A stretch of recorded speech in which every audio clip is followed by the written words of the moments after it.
Great. Yeah, originally I had some other things planned for today, and then along comes life and things happen. So we're going to be going into the film vaults for Expo '86. As it turned out, I was I've been scanning a bunch of Expo '86 pictures lately, and I had a very nice chat on, I guess it was Wednesday, with a fellow who has gotten a grant to do a six-part documentary retrospective on Expo '86 for Canadian television. So be aired in six parts every 2 months, with the first episode airing in January.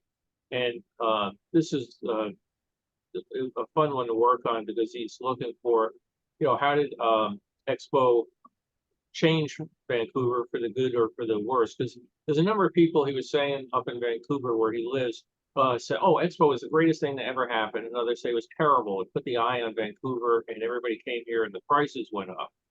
And I think in reality, I think I was talking to him about, I said, my feeling is that the breakup of Hong Kong, going back to Chinese rule, made a big difference, and a tremendous amount of Asian money came into Hong Kong. Because Carol's dad lived up there for a while, and when we went up to visit, it seemed like everybody up there was buying homes, trying to get out of Hong Kong, get their money out of there. So whatever the ills or woes of Hong Kong, we're not going to blame it on Expo '86, are we? And Ken, I see you nodding. Are you from that area? Yes. So actually, Bill, I haven't been on any of your talks for the past year because I've been so busy. But when I saw this one, I had to come in because I live in Vancouver right now. So, Oh, so for those that don't remember, I was WDI in the 1990s. So I live in Vancouver now, and I was just looking forward to this talk. And it's true. I would say Vancouver has changed dramatically because of Expo '86. oh, okay. For the better or for the worse? For the better in terms of growth, infrastructure, because things were built like rapid transit. Vancouver actually had no rapid transit until 1986. And now it's got tentacles all over greater Vancouver, nowhere near any big US city, but definitely now people can commute using subways and overhead trains and all that kind of stuff. Right. Yeah. Carol and I are going to have to go back up and visit again with our daughter living up in Seattle now. It's not terribly far away for us to go and pop up there. So we're going to have to do that. So the first batch of slides I'm going to look at are some official slides that came out of the Expo '86 Corporation. They're hodgepodge of stuff. Again, these are all ones that are in the restoration pipeline. So you're going to see colors in that all correct. Sometimes scratches, that sort of thing. In some of these ones, you're going to see two of the same image because I scanned them one way on the scanner, scanned it another way, and as I go through the restoration, I'll decide which of the two I like best. So let me open up here. We don't have any video right now, so we're not going to worry about that. So again, these are official slides that came out of the Fair Corporation. They were used for publicity, and they sent out to newspapers, magazines, TV shows, and that sort of stuff. This was during the construction phase of Expo, and it's one of the banners hanging on the side of one of the prefab buildings.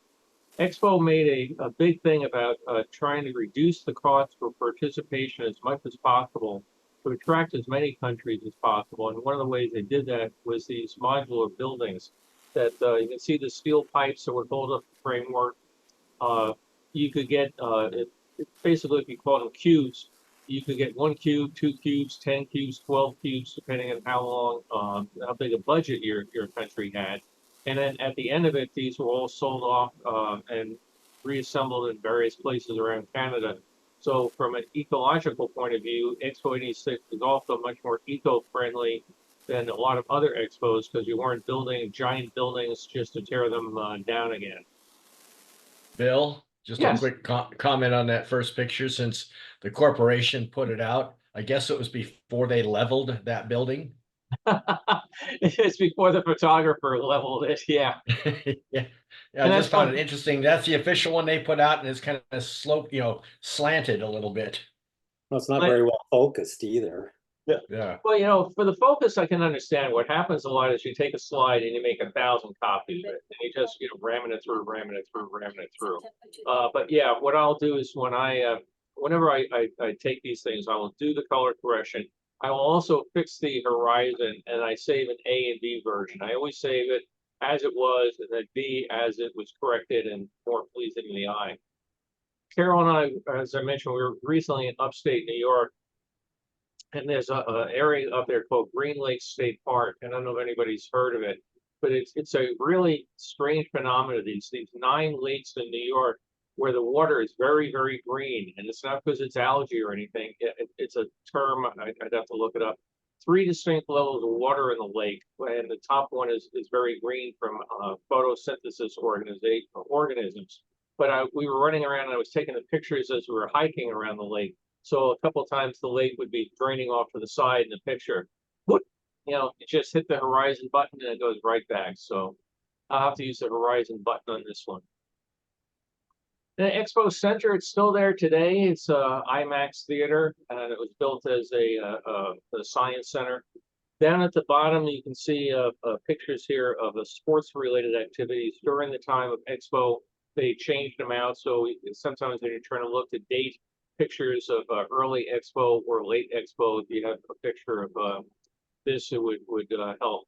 Now this again, it's an official slide that came out of the Expo Corporation, but they were at the end of their role and they didn't seem to care. So, and again, it's, like I said, scan it one way, scan it the other way. $1 million gold coin. I'd like to know where this ended up. I certainly know it's not in my pocket, but this is a whole pavilion done there to come in and see the value of gold. Another one, this time showing one of the modular pavilions in a model form. You can see a car behind it to give it the real side perspective and a little model in front of it. Most of them were done in pure white colors, and then the countries would come in and paint it to suit themselves and their particular design. But this was made for perspective exhibitors to get an idea of what these prefab buildings would look like and give you an idea of the scope of the size of it, again with a little car model, little people models, and then kind of encourage you to come up with paint motifs. And we'll see some of them are really, really nice pieces of artwork done on the outside. Again, mentioned here the panels changed on the center here. Here they were just blank ones. They later went to sport ones, and they later went to more highly colored ones. For folks that were not there or don't know it, this is an area called False Creek, and it was a very derelict part of Vancouver. Boat yards that had sunken ships sitting at the old docks. It was a railroad yard with decaying ties and everything. And that's why this ended up being a very linear World's Fair. When Disney designs a park, for example, you put the castle in the center and the hub and everything radiates out from it. Expo 86 was a distinct difference from that. You came in at the north end, you came at the south end, or you came in the middle, but you went up or down. It was not a lot of left and right to go to. It was a very thin, long part. And that was the part that made it nice. You didn't have to worry when you got to a street. Which street do I take? Where do I go? Have I been here before? There weren't a lot of choices. You came in, you marched along, you saw everything. But False Creek had been really a polluted backwater area of the town, and this did a lot for it. Then we have a stylized grain elevator. Again, not everybody went with the modularized buildings. If you wanted to spend your own money to put your own building up, you could certainly do that. They did not force the modular concept on you. Was that one of the provincial ones there? Yes, I'm trying to remember, it was Alberta or Saskatchewan. I think it's Saskatchewan. Yeah, It's Saskatchewan. Saskatchewan. Yeah. The reason I wondered, because that little logo, we've been watching a show on, I think it's on Prime, but it's an old Canadian sitcom. Kenton, you might remember it. It's called Corner Gas. Did you ever see that show? It's still on. Yeah, well, we've been watching old episodes of it, and they have this grain elevator, a real one in the background. but they're in the Yes. middle of Saskatchewan in the middle. I mean, it's just flat nowhere in the middle of it. Totally. It's a funny show. It's out just shot outside of Saskatoon in Rollo, Saskatchewan. Yeah. Population 10,000. I'll have to look that one up. Then we had all sorts of spots to get things to eat. So we had Dairyland, had their ice cream. This was done in the shape of a giant car. One of the big things that Expo was making as a theme was transportation and movement in all sorts of ways. So you had ice cream store done as a giant car. I think, I don't know if it's in this role or others. You had moon landers, which were ice cream stands. We're going to see a lot about transportation as you go through it. Concept art. Anybody want to get an idea? Guess what this was for? A float. Yes, the Rose Parade. They wanted to come down and promote Expo 86. It was interesting. When I was talking to the fellow the other day about this. There was not a lot of sales on this in the United States. I talked to Jimmy Patterson, the guy who ran Expo a number of years ago, and he said they only had a certain amount of advertising budget, and they really went heavily for the northern United States because they figured that people from Washington, Oregon, Idaho, they'd make the trip over to Vancouver. But how do you compete against coming down to Southern California and getting people to come up there instead of going to Disneyland or SeaWorld or whatever? So they put most of their money into advertising in Canada, and it really paid off. The attendance figures were quite good. Concept art for an area. This looks a lot like the transportation pavilion, not transportation pavilion, transportation center, I think it was called. But this one didn't come to be built exactly this way. But this, again, the sort of thing you do, you come up with ideas, you show the modular pavilions off to the side. Here you can see Highway 86. We'll see a lot more pictures of that. This was all sorts of actual transportation vehicles that you climb on and pose for pictures, and it was done on an undulating ribbon of concrete. And then other parts of it did come into be. But this looks like it's saying something land. So. And over here is the monorail station. The monorail ended up going to Alton Park in England, which years later, Carol and I took our daughter and a friend's daughter to the park, and oh my goodness, got to go ride the Expo 86 monorail. So that was great fun. It's still there. It's still running today. So almost 40 years later, it's still in service. And the aerial tower drop, we've seen just like the parachute drop in the 1939 World's Fair. This is pretty much the same sort of concept. Instead of sitting in a chair, you stood in a basket, you got lifted up to the top and dropped down. One of the neat things about it was down at the bottom, they had displays for many other earlier World's Fairs. So they talked about the 39 World's Fair with their parachute drop, but they also had pictures of the atomium from Expo 58 and others down at the bottom. One of the pavilions going up, again, they were all, this one, I guess it looks like the crane is tilted, but the buildings are, well, I'll have to fix that later. But construction shots, putting out articles, Expo 86 is coming, it's being built, we're underway, that sort of thing. Well, the crane is probably just tilted outward for loading something. Yeah, no, I'm just Yeah. joking. But here's Okay. here's the site again. You can start seeing more permanent type buildings going up, besides just the modular one. I believe these were restaurants. Again, it's been a while since I've looked at some of these. I scanned this back in 2021, so I haven't looked at them for a while. Here's the very beginning of Highway 86. Again, you can see if we went back to this artwork. Let me get back here one second. Look at this structure here, and again, it's on the artwork, and then you come into real structure, and there it is. So sometimes the whole things do play out. The lands get adapted and changed. But these are all actual vehicles with a very thin layer of concrete-like material on top of them. So a car with a canoe on top pulling an Airstream trailer. Okay, this is going to be really challenging, Brock. What kind of car is this one here in the I center? believe that's a Studebaker. Okay. Isn't it a shame? You know, it's actually interesting. When we were on a trip and Carol Novak, I mentioned at lunch, the guy was wearing a Studebaker shirt. And I said, "Oh, you a Studebaker fan?" And we got about a 10-minute lecture on Studebakers. So he would be dying if he saw somebody took a real Studebaker and encased it in concrete. Hey, Brockworth Studebaker sold in Canada. Probably. Yeah, That you could just come across the border and get it. sure. So one of the national pavilions, sometimes they just went, you know, like here, very start, the name, not a lot of artwork. We'll see more artwork on some of the others. More construction shots going up.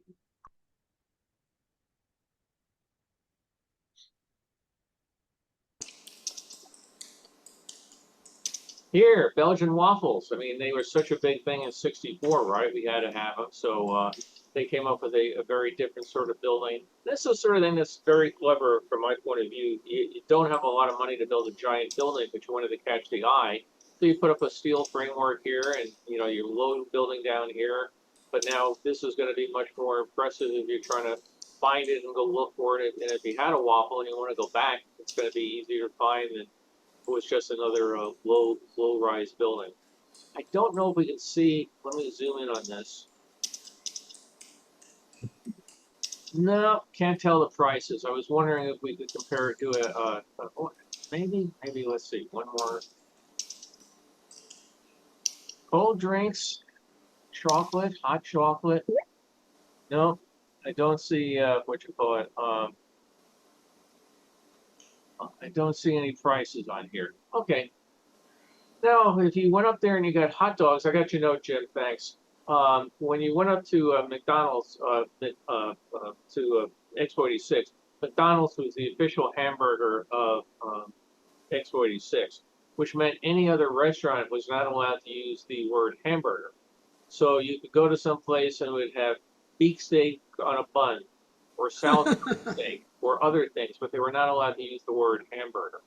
McDonald's operated several different locations at Expo, and the most unique of them was this one, which got it's got the name out in front of it, Friendship 500, but it became known as McBarge, and it was a fully operational, giant seating capacity McDonald's, and the intent was that it would serve Expo 86, and then it would be used in other locations.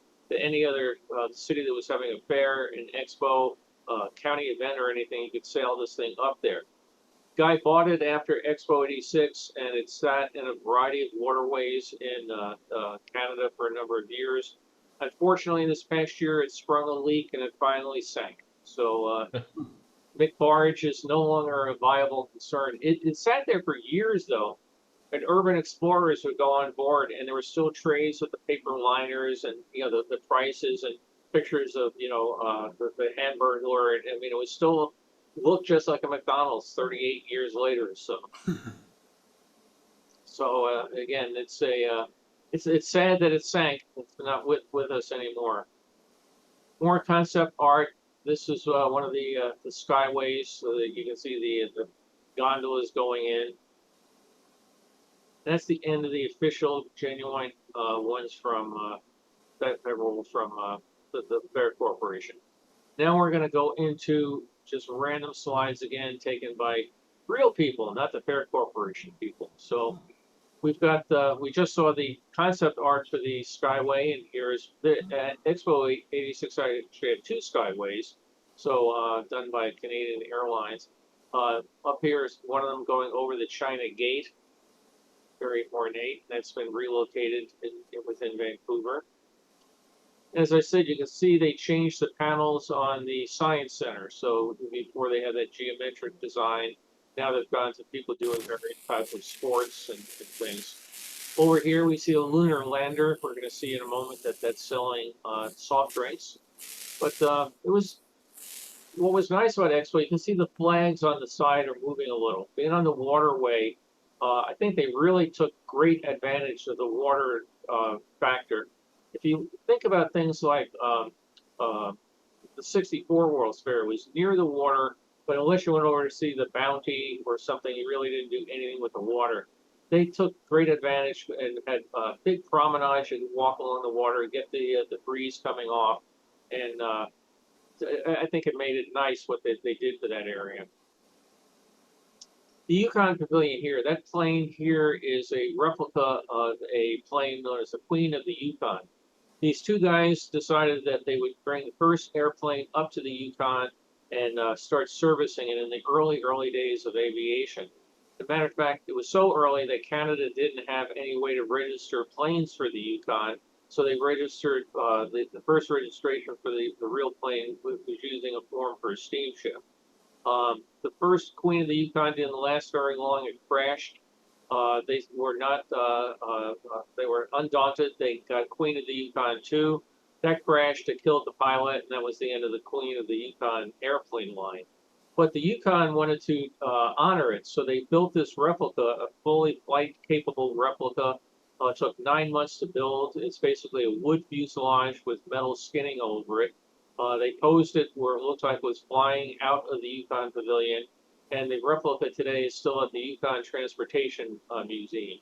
So, like I said, kind of a fun thing that they did. They could have gone really cheap, just put up something, canvas, mock-up, and everything, but they got the original plans and they built a working replica. Here's another closer view of it. As I mentioned, this was along the river. You had quite a bit of ways to get to and from Expo. There were actually docks and gates that would bring you into the site midway through it. And they also just had a lot of sightseeing boats that would go up and down past it because you got quite a great view of the pavilions from the waterway. The monorail station. All throughout the area, you can see the colors here. It's a purple color. Expo was done in different zones. You had a red zone, a blue zone, a purple zone, that sort of thing. And it would help you know where you were going. And each of the monorail pylons had a number on it. So you could get somebody to say, okay, we're going to meet at the, I can't see a number on this one, but we're going to meet at the Eastgate monorail station. That'll be purple 14 or something. And it would help you find it. They also had all these banners that were flying with different parts of transportation things on it. So one banner might have a picture of a ship, another one had somebody in cross-country skis, another one had somebody even on a pogo stick, all sorts of things about transportation. And here again, oh, you can see the numbers really well. So we're going on the monorail line. The red zone starts 105, and you go into purple and 106 and 107. And then more of the things. We got somebody hang gliding in the one. Not quite sure what is going on in the one there on the right. Something transportation oriented.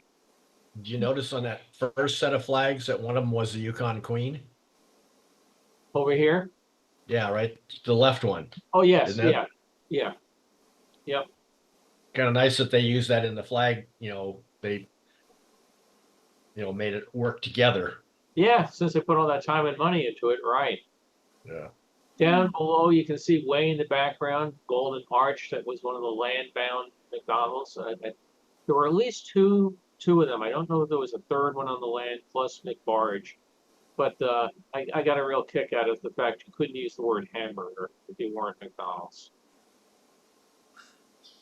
Good example here of one of the modular buildings in a country going off and modifying for its own use. Painted blue, put some stars on it, give it a nice color background, put some banners out front, put your flag up top, and you have people lined up to go see the wonders of Senegal. Same sort of thing. In this one, you had take the modular pavilion, but you build your own archway or entryway into it. Put some tile out there, make it pretty, and give it, the feeling of the country with the style of architecture. So you come up to it, you walk in through those arches, and you're going into a square building inside. And it could be the same as anybody else, but your brain is already thinking about the sort of style of Pakistan when you go in there. This one is Kenya. Again, modular building, lots of colors. It hangs some flags out here. You can see from the lines that they were doing. This was near the end of Expo, and you can see people starting to wear heavier coats, things like that. But the attendance was good. It was better than they anticipated. you always wonder when you talk to the people that build these things, how they come up with a number. If you say we're going to get 10 million people there, it's not going to scare people off because it's going to be too crowded, so nobody goes. And if you say 10 million people and only 9 million people come, are you a failure? But if you think you're going to get 10 million people, do you say 8 million? Because then when you get 9, you're a success. But do you scare more people off if you say 20 million? The numbers and projections on these things are always all over the place. But they did a pretty good job of meeting their expectations here at this one. Over here, it's a air-powered roof on the sports arena. Over here, they had a number of the Expo 86 opening and closing ceremonies in here. BC Place, more of this, we'll see it coming up in the back. And just going down through the purple zone, if we look in here, I'm trying to remember. Ontario, yeah. Again, it's been a while since I've looked at some of these. White on white, you wonder what people are thinking about, but I guess it's a style decision. Oh boy, all of a sudden I'm getting in the mood for a hamburger, dare I say it? Yeah. So, yeah, it's actually funny. There's people that collect all sorts of McDonald's stuff, and one of the things that, and I don't know how you ever hope to get a full collection of it, but you know, McDonald's, they used to put everything on a tray and have a paper liner on the tray, and there's people that go crazy trying to collect the paper tray liners to get as many as you can. And the Expo 86 ones are really highly sought after because you have both the McDonald's nuts and the Expo nuts all competing for the same thing. So for all the McDonald ones, if there's a Disney one, there's probably sought after too. But Bill, I have Yeah. a question. Yeah. Is there an actual copyright law that says someone with the name McDonald or McDonald's or McDonald, I guess, can't serve hamburgers, can't make a joint that says McDonald's hamburgers, or you know? What happened is it's private property, so law doesn't really come into effect in here. And the McDonald's got the contract to say they were the only one allowed to use the word hamburger, and a number of the other restaurants started using the word hamburger, and the Expo Corporation got complaints immediately from McDonald's. And all of the contracts that the other people had signed was that you must obey all Expo 86 rules, regulations, you know, etc. So they were able to come by and say, you were told you weren't allowed to use the word hamburger. You're using the word hamburger, and we can fine you as the Expo Corporation. So then all of a sudden, the menu boards got changed to like Salisbury steak, stuff like that. But Wow, okay. yeah, it was a matter of you know, private corporation. Expo 86 was a private corporation enforcing contract terms. I mean, if you just came to Expo and walked down the street, Joey, and yelled hamburger, they weren't going to come and arrest you. People might think you're a little weird, but you know, Yeah. yeah. Mm-hmm. Good. Mm-hmm. Pavilion of Promise, a privately sponsored one. This was kind of interesting. If you look up here, you can see some folks with wheelchairs. There wasn't a lot of pictures you see of this with people in wheelchairs on these pavilions because it was so crowded in a lot of places. It wasn't probably easy for folks to get around. I don't know. I mean, obviously, we have the American with Disability Act here in the United States. I don't know in Canada at that point in time much thought was given to some of that, but the ground was fairly flat and level throughout the entire Expo grounds. So it would be, I think, pretty wheelchair accessible. Here, of course, what do we get? We get pictures of them having to go up a ramp. But this pavilion, again, was privately sponsored. It was supposed to be a spiritual uplifting, and you know, you can do what you want to do, and you can help your neighbors do what they want to do, and you know, let's all kind of join together and be, you know, be nicer to each other, which is not a bad thought. There was a Pavilion of Promise in Hanover, Expo 2000. Oh, was there? Yeah, I think it's probably the same organization. Yeah. Probably. Yeah, Baron, what's up? Yeah, more generically on that question about the use of a name, that falls mainly under trademarks and registrations, where that name is registered or a name is registered associated with goods or products or services. So it doesn't mean that somebody can't register McDonald's ball bearings Yes, because they would be specifically using them for ball bearings and not for fast food establishments, hamburgers, grilled hamburgers, and things of the such that McDonald's Corporation uses it for. Regardless of what the contracts are with the fairs and the usage of the name, you know, that mostly that falls under registration and trademarks that state how a name can be used. So, like I said, you know, if somebody had come in and said, you know, this is the McDonald's ball bearings pavilion, you know, that may be something of an argument underneath the fair agreements because of the name McDonald's, not necessarily using hamburgers, but just because of the name McDonald's. But outside of that, to answer the question more generically, that falls under trademarks and registrations, not necessarily copyrights. Copyrights are just work of art. Okay, your claim or somebody's claim to a work of art, not necessarily under a registration or trademark. So. if you Well, want, Eric and I will go to McDowell's. no, what you gotta do is go to McDonald's. You know, Well, and, well, that was the other thing I was going to bring up. I was going to say, go watch Eddie Murphy's Coming to America. That's a classic example. That's exactly what I thought of McDonald's, you know. Hey, did this building have food inside? Because that looks like grease trap vents on the top. No, I think that's the building behind it. Yeah. So this is the Sky Ride area, the cables going up to that. Several different scan versions of it.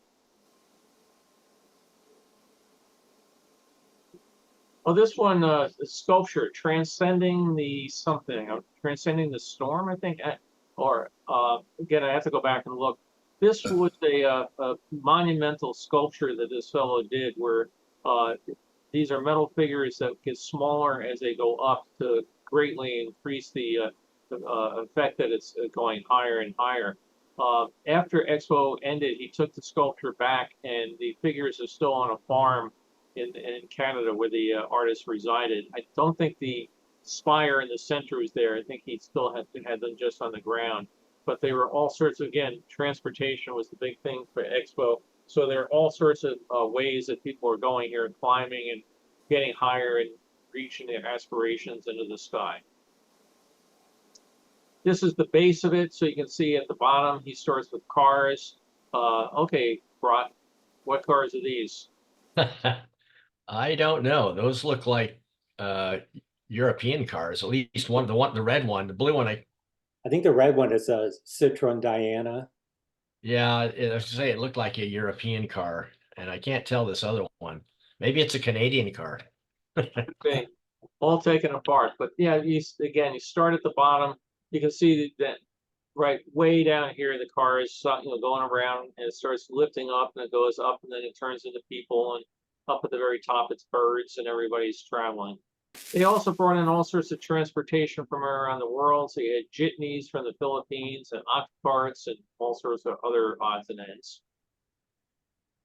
You could travel with an elephant. When Expo 86 ended, they had, as most World's Fairs do, a giant buy it because we don't want to take it home with us sale. And this was sold, I believe this was $10,000 somebody paid to get this wooden elephant. I wonder where you put it or what you do with it, but if anybody happens to be driving around and see this in the yard someplace, please do let the rest of us know. You know, collecting stamps is bad enough. Imagine collecting something like this. Wow. Wooden ox. Again, you can see more of the sculpture here as things were going around and up into the sky. And we have horse-drawn carriages, Japan Pavilion in the background. A homemade camper on the back of a truck here. Wooden camels. All these sold after Expo ended. Let me get the next batch.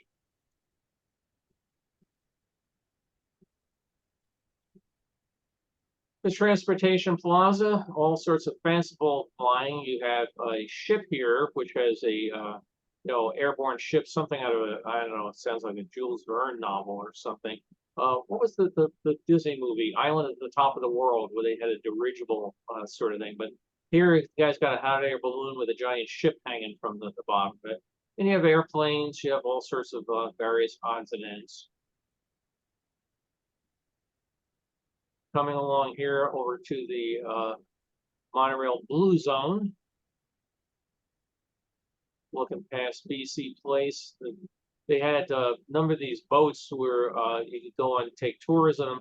But they also did a show several times a day with these boats out here looking like they were in a collision course out in the water, racing at each other and turning off at high speed. They had a very carefully orchestrated water ballet. Parts of this area are still there today. It's been one of those things where, maybe some of the stuff they knew what they were going to do with, and maybe some of the stuff they've been trying to decide what to do with. But Kenton, have you been over this area lately? How much of this would? Yep. What you see right here is still there, and it's referred to as Plaza of Nations. Right. I understood they were talking about taking it down recently. Yeah, things are starting to deteriorate because the life of all these buildings was only supposed to be 5 years. So the building, that BC Place building on the right there, that's still sitting there. And then the big science center, it's still there, but they need a $40 million renovation. That was in the news 2 weeks ago, because it's way past this 5-year life. Yeah. It-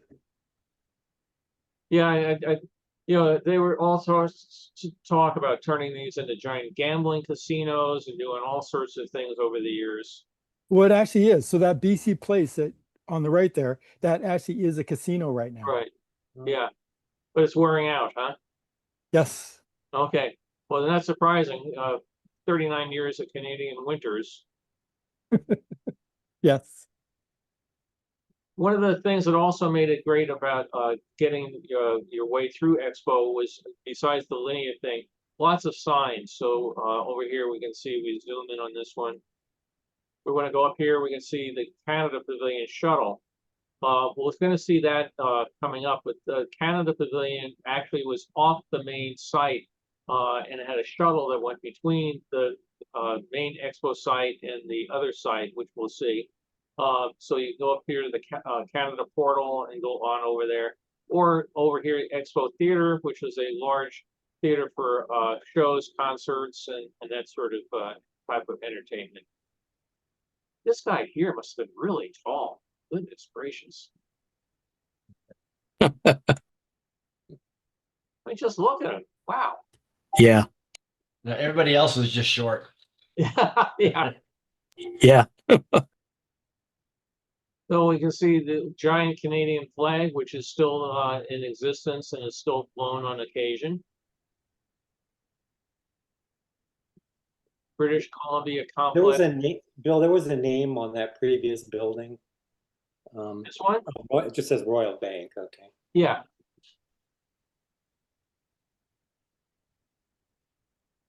It's all, I don't think that this was the theater, and Royal Bank, I think, was off to the side here. Either that or maybe it sponsored it. Yeah. Lots of shows and everything held underneath this lattice work here, performances, an open door auditorium. That man had the worst comb over I've ever seen. I wasn't going to say anything. I thought it was like a headset or something. Oh, I was looking more at the colorful things here, which were modern age totem pole representations, but yeah, poor guy. So we continue our walk through the Blue Zone. You see that in the back. Australia has their pavilion. So here's the entrance to Expo Theater. You can see they had the big sign that would light up, sold out because most of the performances there were so many people, they sold out. It was sponsored by Labatt's. Yeah. So if anybody is a beer drinker, you can thank them for it. Australia, their main thing here was the yacht, which had won the world, what do they call it, the major race? Oh God, the world, not World Cup. Anyway, America's Cup. America's Cup. America's Cup. Yeah, this had been a very unique design, which had all sorts of controversy and whether it broke rules or anything like that. And by this time they had already won, so they put it out there and basically thumbed the nose at the world and said, "Here's how we did it." But like I said, when they raced this was so secret that anytime the boat was out anywhere, this was all covered up, and now you can come up and see it. The world's largest hockey stick and the world's largest Canadian flag.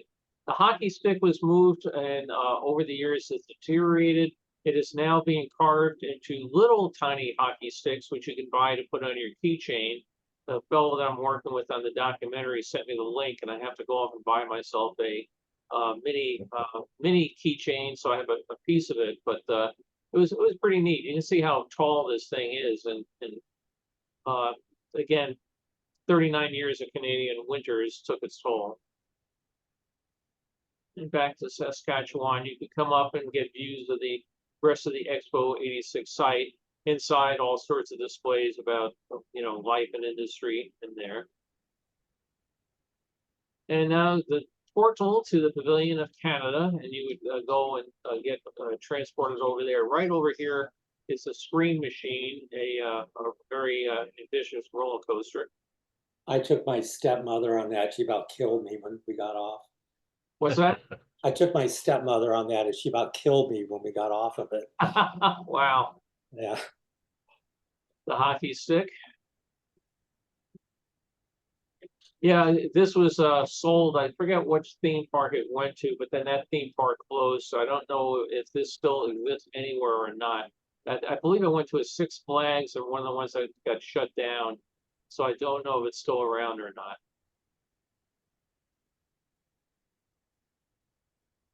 And you have the looping starship. So again, we've seen this sort of ride not very far. You go a pirate galleon, but since the Expo is all about transportation, we'll put it in a looping starship and send you around at high speed. You can see one of the design concepts that they had to work with was that there's a highway that goes right down the edge of the site. So in some places it's kind of narrow and squeezed in because water on one side, highway on the other, but they made it work. I would not want to have to buy a pair of tires, but hey, Carol, maybe I could get tires like this for my car. I keep blowing my tires in the potholes here in LA because I have very narrow, thin tires. That might help. Yeah, that might help. I don't know. Do you think you could climb up into the car though? No, Ontario had down here displays of Ontario Industries, and up here was a amphitheater with performances held several times a day, different groups. And just all sorts of everything in one shot. You have the IBM Expo information pavilions back here. You have the Highway 86 going on here, transcending the statue over here, monorail, the flags. It just kind of couches all the liveliness. So it was a very, very vibrant site indeed. This is kind of a fun one. UFO H2O water park. And it was this flying saucer has landed, and all these googly-eyed creatures are coming out, and they're all spouting water left and right. Very popular with the kids, particularly on a hot day. After Expo 86 closed, it was picked up, sold, and you can still go to the the UFO H2O water park today. So this is kind of a neat way you can see all the kids out there. Even though it's getting late in the year, what the heck? Let's go get wet. Kids don't know that. Pavilion of Promise in the back. Romania, you got a lot of countries that were participating here that were not in a lot of other World's Fairs. because again, they did their best to make it economical for them. So we go and zoom in here in just a little. You can see that they have fine dining, live music, and air conditioning.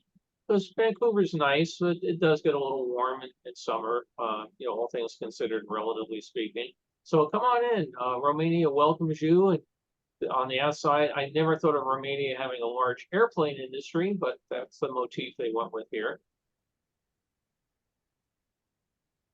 And then, again, going down the walkway there. Souvenirs. Look at the size of that souvenir stand. Wow. Just think about how many neat Expo 86 souvenirs you could pick up there. Down below the H2O water park. Looking out over Falls Creek, down here again to the BC Place, the fleet of boats that came out and did their water ballets and stuff. And I believe these were floats used for fireworks shows. Yeah. Looking off to the skyline. We haven't been to Vancouver in a number of years. Has it changed tremendously? Are there many more high-rise buildings now? Way more. So what you see in this picture is minuscule compared to the skyline now. It's almost Manhattan-like. Oh, wow. And it goes all the way to, on the far right, you see that spaceshipy looking tower. That used to be called the Sears Tower, but it is now called Harbor Center. There are towers that go all the way that fill that gap.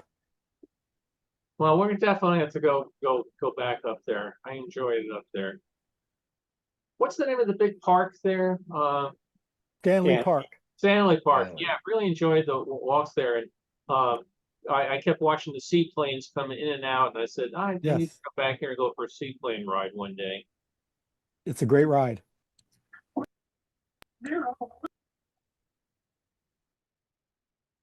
So he said this needs a $30 million rehab. Wow.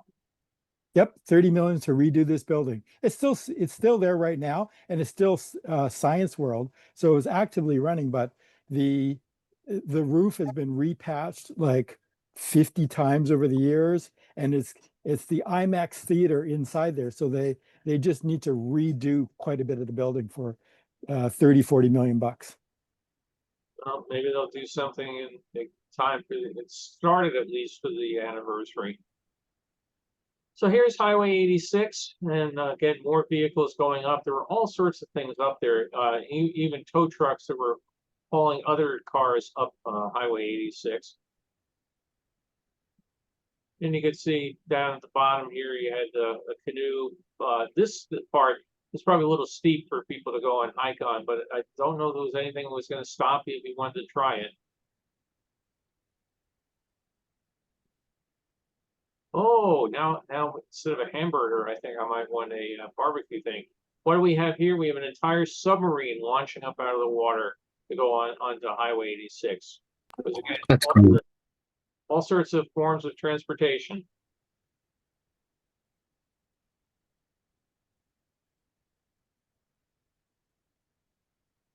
The Scream Machine. Let's see this. I love the signage of the thing. I mean, it looks really friendly. You mean you saw this and you thought that's the sort of thing you should take your mother-in-law on? Stepmother. Stepmother, okay.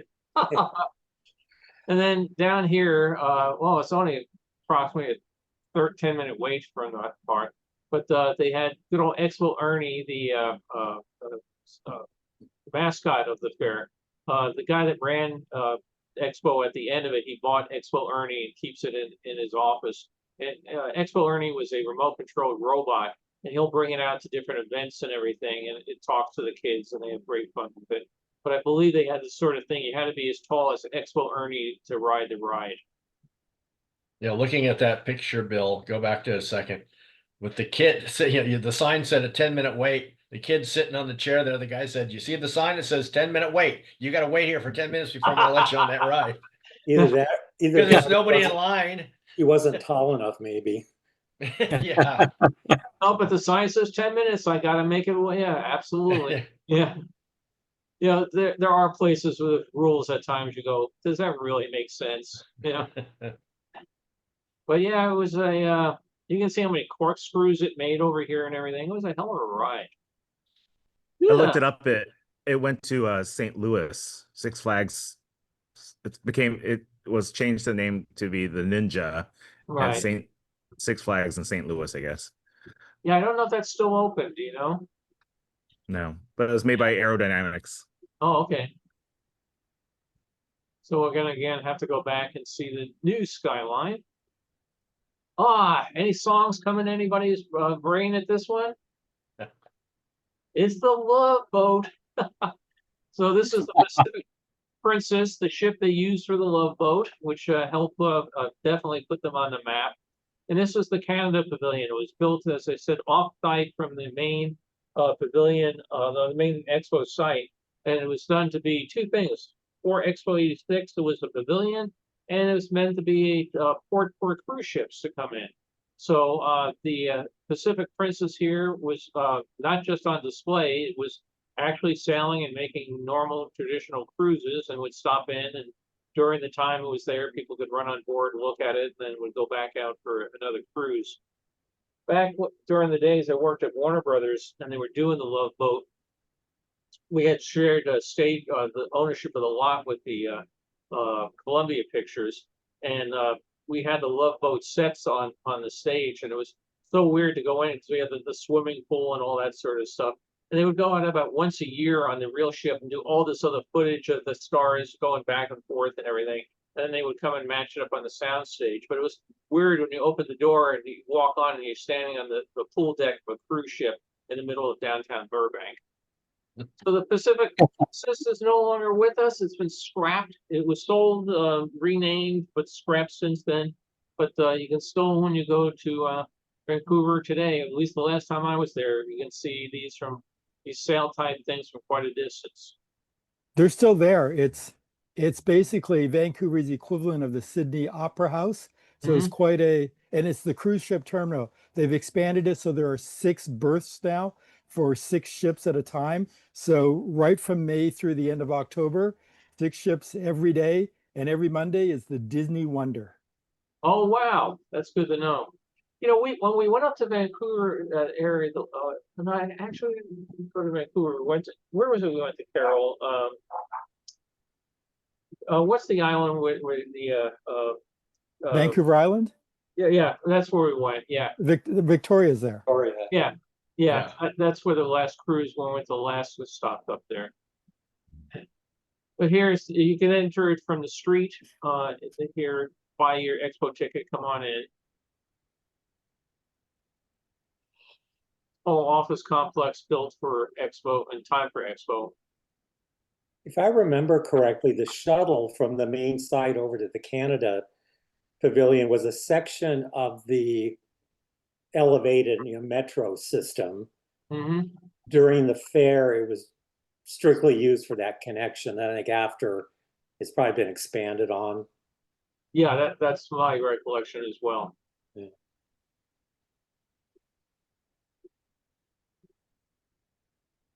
Well, I found this to be an interesting juxtaposition of the old dome here and the newer looking tower in the back. Okay. What is it? It's a Honda. That much I can It's a tell. Honda. Yeah, it's a Honda. Well, there's a That's an old Pontiac one. across the street, but it probably is named something like Parisienne or, something Frenchy sounding. Frenchy sounding. Frenchy sound. Okay. That's a technical term, right? Uh-huh.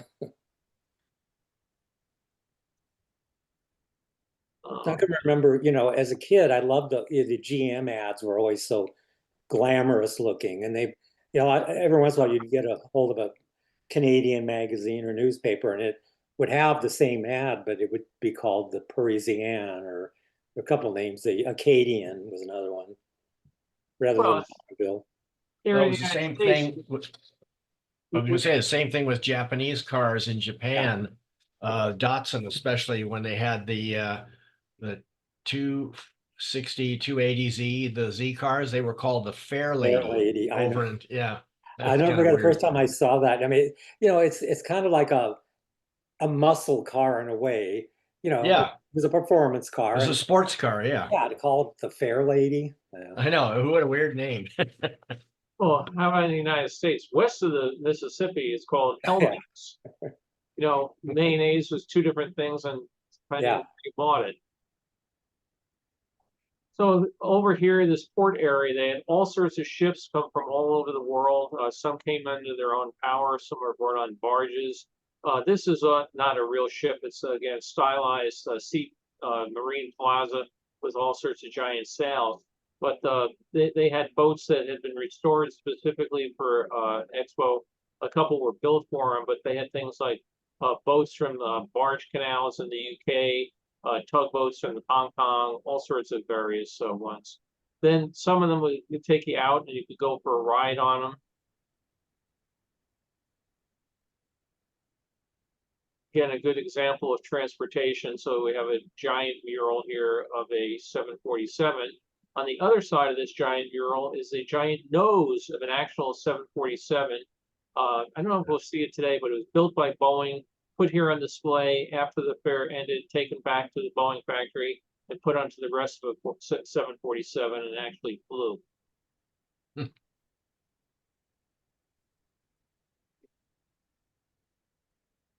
It's like a nice day with the clouds.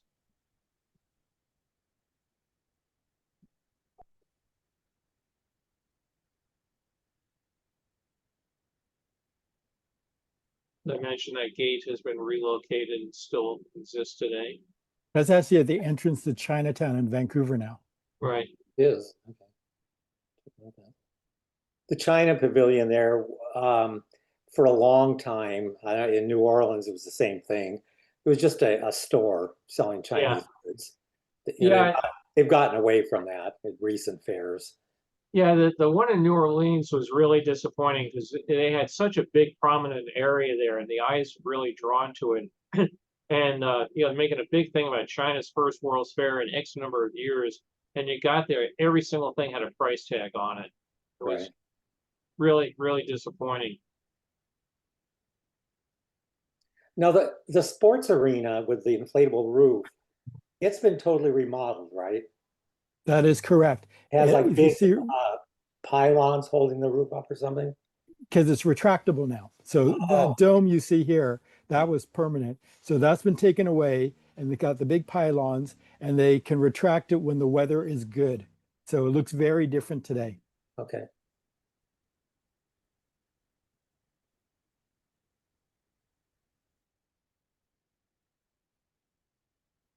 Mentioned before, Ontario had the large amphitheater which shows down below.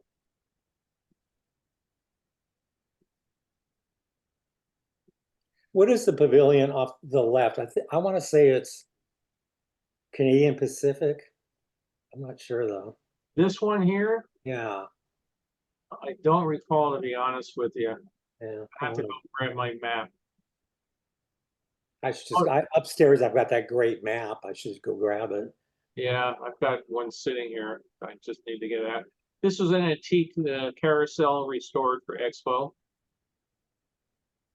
So we get several shots of people enjoying them going around that.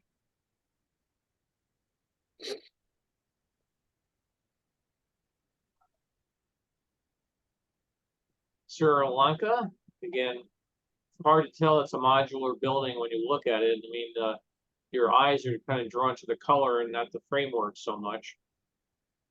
It's too bad the whole site tilted so much to the right, though. I tell you, there were cameras that came out for a number of years that had a small level built in the viewfinder, so you could tell if your camera was level or not. I should have had one of those because I don't know why so many of my pictures just automatically tilt to the right. I think most newer digital cameras have something in the viewfinder that indicates level. My my Nikon does not. I wish it did. Yeah.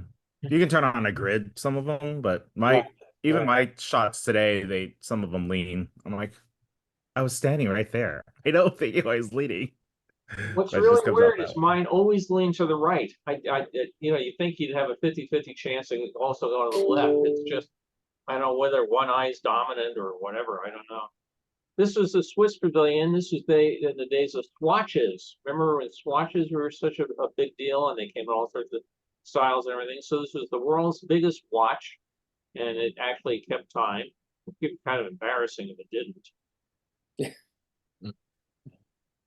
But you can see it's stretched over a frame.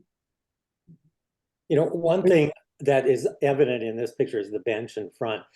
They had a lot of seating. I remember, even as crowded as the grounds were, you could pretty much always find a place to sit.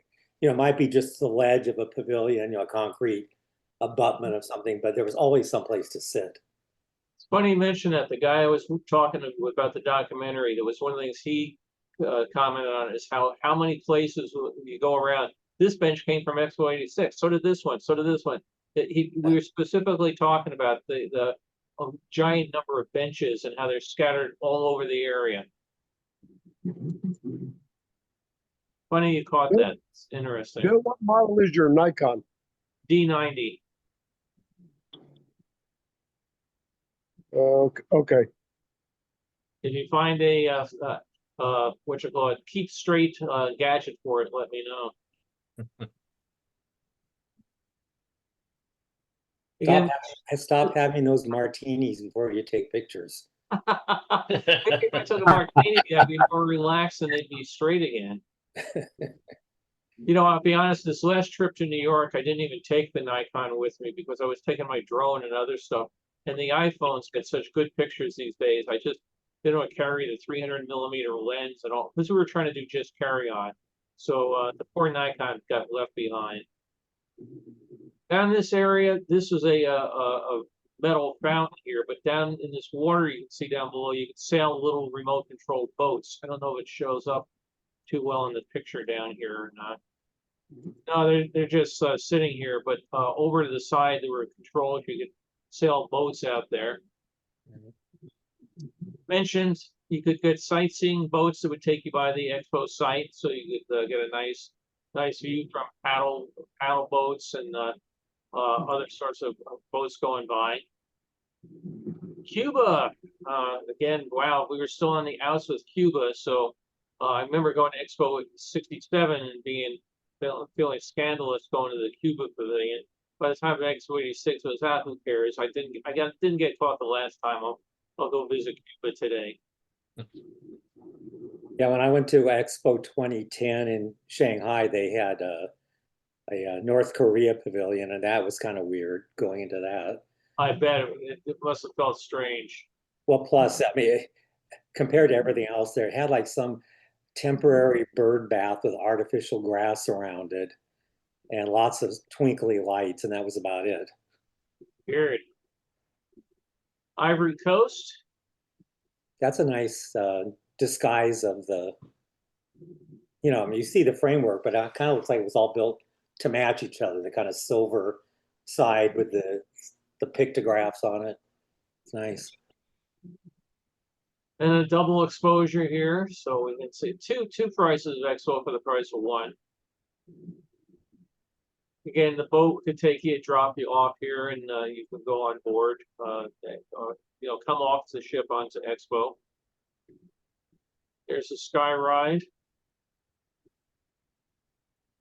And you could also combine your own pleasure boat and just enjoy yourself.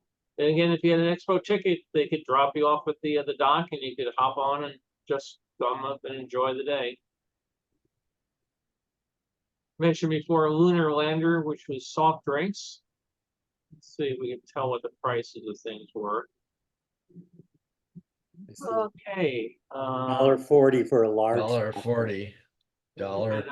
Something. What's on the left here? Caramel corn. I guess popcorn and caramel corn.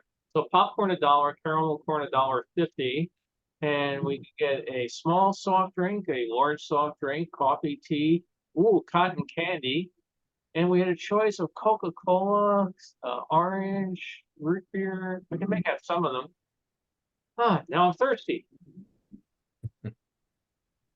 That's very, very cool though. Yeah, isn't it kind of neat? Rather than just having a normal stand there again, let's make it space age. Yeah. Do you know if is the McDonald's in back there? Is that the same one we've seen earlier, other than the McBarge? Yes, that's the same one. That's in the red zone. You can see the red framework. Oh, right. around it. Okay, right. Yeah. Oh, hang on one second here. Ice cream. That's really nice. Okay, we get a chocolate nut bar, a fudgesicle, a Rocky Mountain bar, this must be a Canadian bar, a Nanaimo bar, Yeah, Nanaimo. Star It's bar, called Nanaimo bar. and what is it? It's basically chocolate with cream, and it's a very solid, dense treat, and it's unique to Canada because it was originated in Nanaimo, British Columbia. Oh, another reason to go back. Yeah. Where know- is Nanaimo, kind of towards the eastern part of the province? Oh, you're off, you're turned off. It's actually on Vancouver Island, so Oh, you can catch a ferry from Vancouver that takes you to Nanaimo. It's about a 90-minute ride, and then you get to Nanaimo, and it's a great little town, and you can get the original Nanaimo bars over there. sure this Is that on the on east way coast up. or the west coast of the island? That's on the east coast of the island, so it's sheltered Okay. from the Yeah. Pacific. Yeah, we And went Bill, over It's to above Victoria, right? Like north of Yes, Victoria. it's Yeah. about an hour north of Victoria. Oh, Yeah. great. Maybe I'm thinking of Penticton. Isn't that in the Yeah. eastern part? No, More eastern part? Penticton is in the middle of British Columbia in an area called the Okanagan, which is wine country in British Columbia. Penticton, BC. It's kind of down towards the US-Canadian border. Very close. Penticton is very close to Montana. Okay. Bill, Well- I'm sorry, can you just back up to the lunar module again? Diane wants to see it. Yeah, real quick before we go there, what is a triple light? I was just Yeah. about to ask. 85 Oh. cents. I don't know. Or And a Star Bar, I wonder if that's that like rocket popsicle thingy.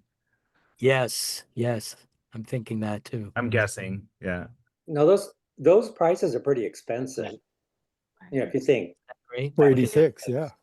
well, those are Canadian dollars. Yeah, that's true True, too. yeah. True. Was it pretty Yeah. on par back then or no? Yeah, in 86 it was very close. There was Yeah. only maybe a 2 or 3 cent difference. Yeah, I remember, 'cause Uh-huh. I was a flight attendant. I most people here know that, but yeah, flying up to Canada, for a while, sometimes we would just take it even because it was so close, and other times when there was a big difference, back when we sold alcohol or whatever, we would have to charge more for Canadian. Yeah. So there's your lunar lander, Joey. Yeah, yeah. Diane loves that. Wow. I was looking at this one now that we came back to it, trying to figure out what this thing is on the left here, other than something you'll poke your eye out. Geez. Yeah. It's a Hazardous. coat rack. Yeah, I was I gonna mean, say it's a coat rack. You wonder if they had balloons on it for sale at one time or something, but that just looks like something a kid can come walking along into and go, ow. Kid, I would do it as an adult. That's how Oh, look, the clumsy little it sign here. I repair kits, $2. Oh, is.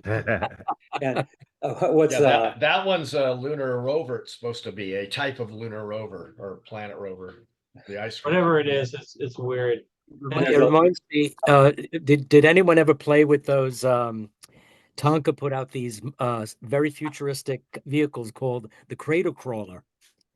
And it was a white vehicle like this with big tires, and you could put rocks in it, and it was very popular during the space years. Don't remember I think that. that was after my time as a child. Yeah. So what? And plus, we weren't allowed to have stuff like that because my mother hated stuff that had lots of little parts because she Yeah. would end up having to pick them up. Yeah. So what kind of bar is this in the center here? A choco nut? Yeah. Gotta I be think it's a chocolate. chocolate. Yeah, nut. it looks like That's my vote. Oh, what a good waste of chocolate. Oh, I'm not a No. nut fan. Sorry. I Really? appreciated that they took You the don't know photo what with you're the missing. monorail coming in too. Yeah. Yeah, that's nice. By the way, this was taken in July '86, so prime ice cream weather. Well, look at the front end of both the rover and the monorail. They almost look identical. Yeah. Yeah, Yeah. You know, very you know, streamlined. It gets warmer in Vancouver than a lot of people think. Yep. Yeah, it can be in the 80s during the summertime. That's it. I thought it even warmer. Not really, I guess, huh? No, now, yeah, with all the wildfires. But yes, it's in the 90s. It has been in the 90s this past summer a few times. Uh, We were so lucky when we went to New York, the weather had just broken from very bad, uncomfortable weather. We had one day of rain. The day we not that it had anything to do with it, but the day we saw Joey, we had rain. But the day we saw Joey, we hit a deer. Starting to see a pattern here. I gotta tell I gotta tell you, it was so nice to Bill and I had met before, but we met Bill and his brother and Carol, which Jessica just loved to meet Carol. It was just wonderful. it was a really good get together, that's for sure. It really was. And I got to tell you that the way Bill sounds here on his show, he sounds exactly the same when ordering an open-faced turkey sandwich. Actually, I didn't. What did I have? It wasn't You an had a burger. Didn't you have a burger? I don't know. I had something else. I was trying to be more adventurous than a burger, but whatever I had, it was good. And the trouble, Carol and I we had a really nice trip, but you keep going to places and they give you food to feed 200, and you can't take it because you're going to be, getting in the car going someplace else. And Carol did take the food. What do you have, a Reuben or I had something? a Reuben sandwich, yeah. Yeah, Right. yeah. That's And we went up. Where were we? We went up to Jerry's house after that. right No, but I'm after trying to that. remember. Poughkeepsie. We went to a Irish pub restaurant in Poughkeepsie. I have to look up the name. It's some typical name like O'Grady's or something. And they were determined to make up for the Irish famines of years past. It was unbelievable. And I ordered, of course, I had to get corned beef, and I felt terrible. I mean, I just had to push it away and said, I can't eat this anymore. And oh, is there anything wrong with the food? No. Do you want a box? No. Oh, you don't want a box? I'm staying in a hotel. I'm getting in an airplane. I can't remember eat this. looking at it and thinking we could have both eaten off the same order. Yes, we had some very nice meals as we went across New York. So again, it was and meeting Joey and his family again. We've met before, but seeing the others in person and that, and we really enjoyed it. So glad you made the time for us there, Joey. Oh, anytime. Come back and we'll do it again. Let me know when winter's over. Yeah. And I Carol, just don't want to come back and see deer running across my yeah. path. Unfortunately, that I've had friends that have hit them head on. They're a real problem on the freeways here. Yeah, Yeah, And Carol, I'm glad you're fine, Carol. thank you. It turned out to be nothing, but we didn't want to take a chance. Yeah. For those that don't know, we were driving on Route 17 between Deposit and Binghamton, New York, which is a beautiful road. 2 lanes, a giant median, 2 more lanes, and we're going along, and this deer leaped up out of the center divider and almost made it across the road, and I hit its right rear leg with the car, and it did minimal amount of damage to the car. Matter of fact, when I was talking to the insurance agent about it, she said, this was the least amount of damage I've ever seen from a deer hit. But when I went to college upstate New York, we were lucky. The deer was running. I've seen others where the deer has been leaping and it's gone through the windshield. And now the Yeah. deer's stuck in there and it's kicking, and the people get more hurt by the deer kicking them in the head than the car going out of control and hitting a tree. On a scale of 1 to 10, we were a 1. We were so lucky. And You were lucky. You were the first extremely time lucky. in my life, I took out rental insurance on the car. So why anyway, so we're back at Canada Place, the Canadian Pavilion, and we see a concert going on here. Probably the Love Boat there in the background.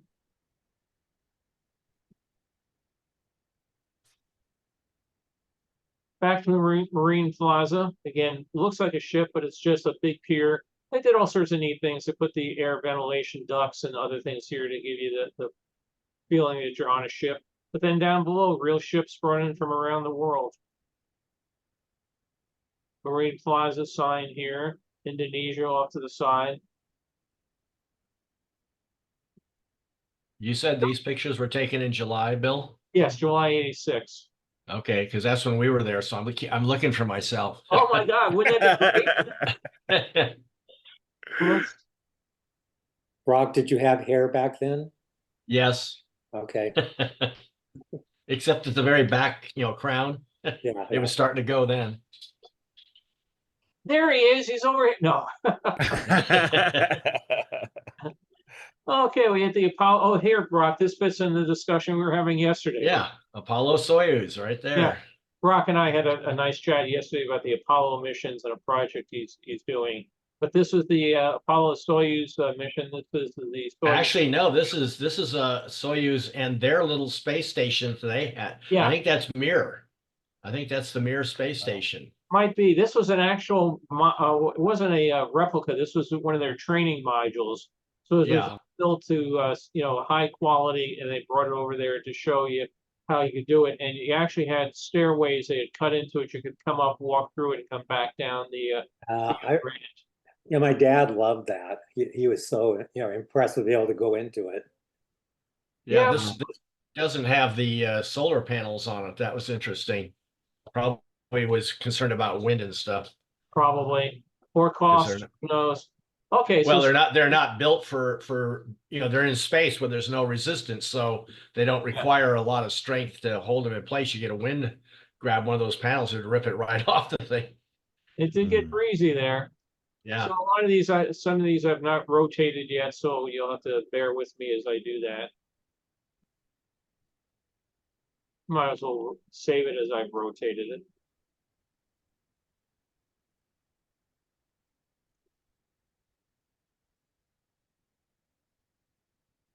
And out you go for your paddleboat ride. Get away from the madness of Expo, and so they would take you from the north end to the south end, or vice versa. It was one way of getting there without the crowds.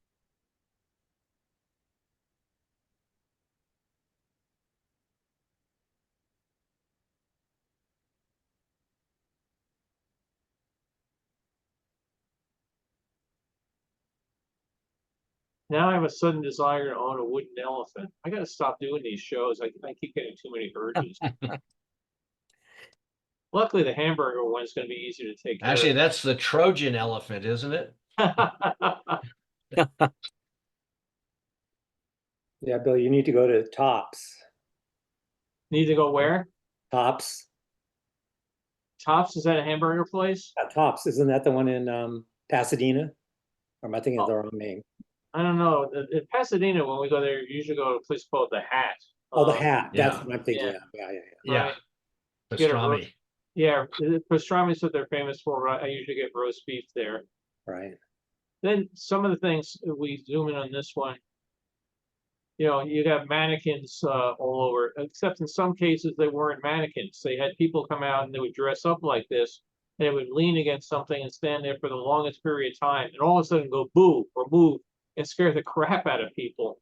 On one of the ones, I think it was the Korean pavilion, it looked like there were a bunch of workers on the outside of the pavilion, all in white like this, building the pavilion, and they would sneak a couple people up on there, and the guy would suddenly move, and people were like, it just moved. And the guy would just stand there again, and it'd just throw you off. But they were very clever in some of the street performances and things that they did. I don't see Brock. No, I didn't see myself either. Oh, Randy, I'll also have a very dark brown beard, not a white one. Oh, okay. Well, I've been looking for myself because I should have bought a season pass because I ended up having layovers there all through the summer. And then when it first opened, I went with some friends. We saw Princess Diana and Charles. Wow. And then I took my parents there.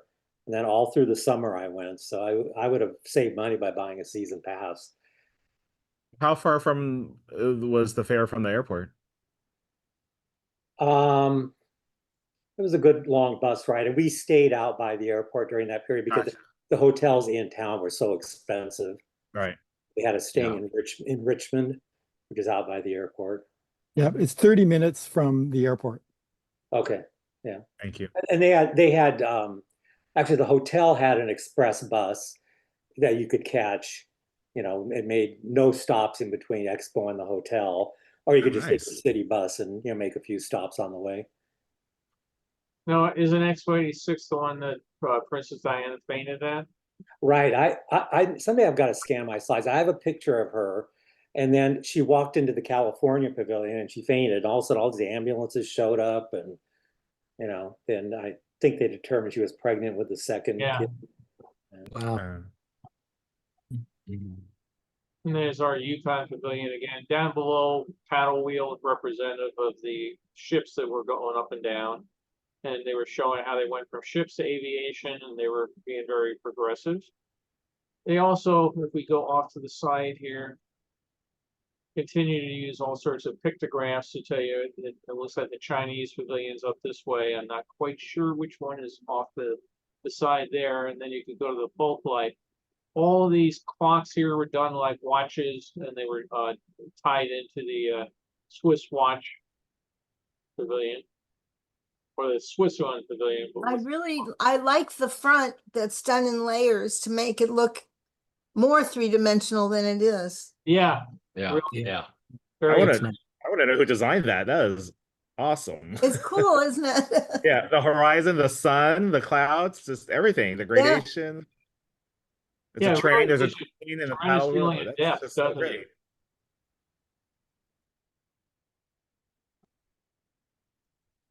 So a guy with I was very impressed by all the provincial pavilions. I mean, not only the outside design sometimes, but the shows inside were all really nice shows. They Yeah. were, yeah.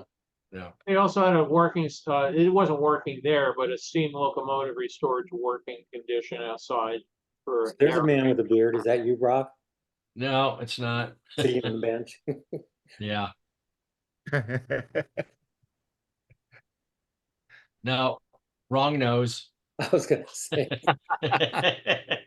turn sideways so we can match that nose. Yeah, how about the No, that's not you. No, it wasn't. Were you there around the 1st of July ever? I'm sure I was. I mean, Okay. I was 'Cause that's the probably, time we were there, right around the 1st of July. yeah, exactly. We went Canada Day. the first week, and then like the second week. First week with some friends, second week with parents, and then all through the summer. I probably went 20 times. Should have gotten the pass.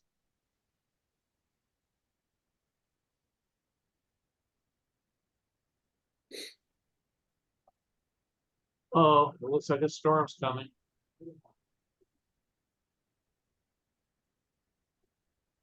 Let me just zoom in on this one here. Again, great artwork that was done on the side of some of these pavilions. This particular one, I believe, it's Saudi Arabia. See if we can make it. Yes, it was. It was Saudi Arabia. I thought it was. Yeah, see it. So again, big empty white building, bring in people, do some artwork on it, and all of a sudden it becomes a whole different motif than what the others look like. And you could get an ice cream. Or actually, that was soda. That was soda.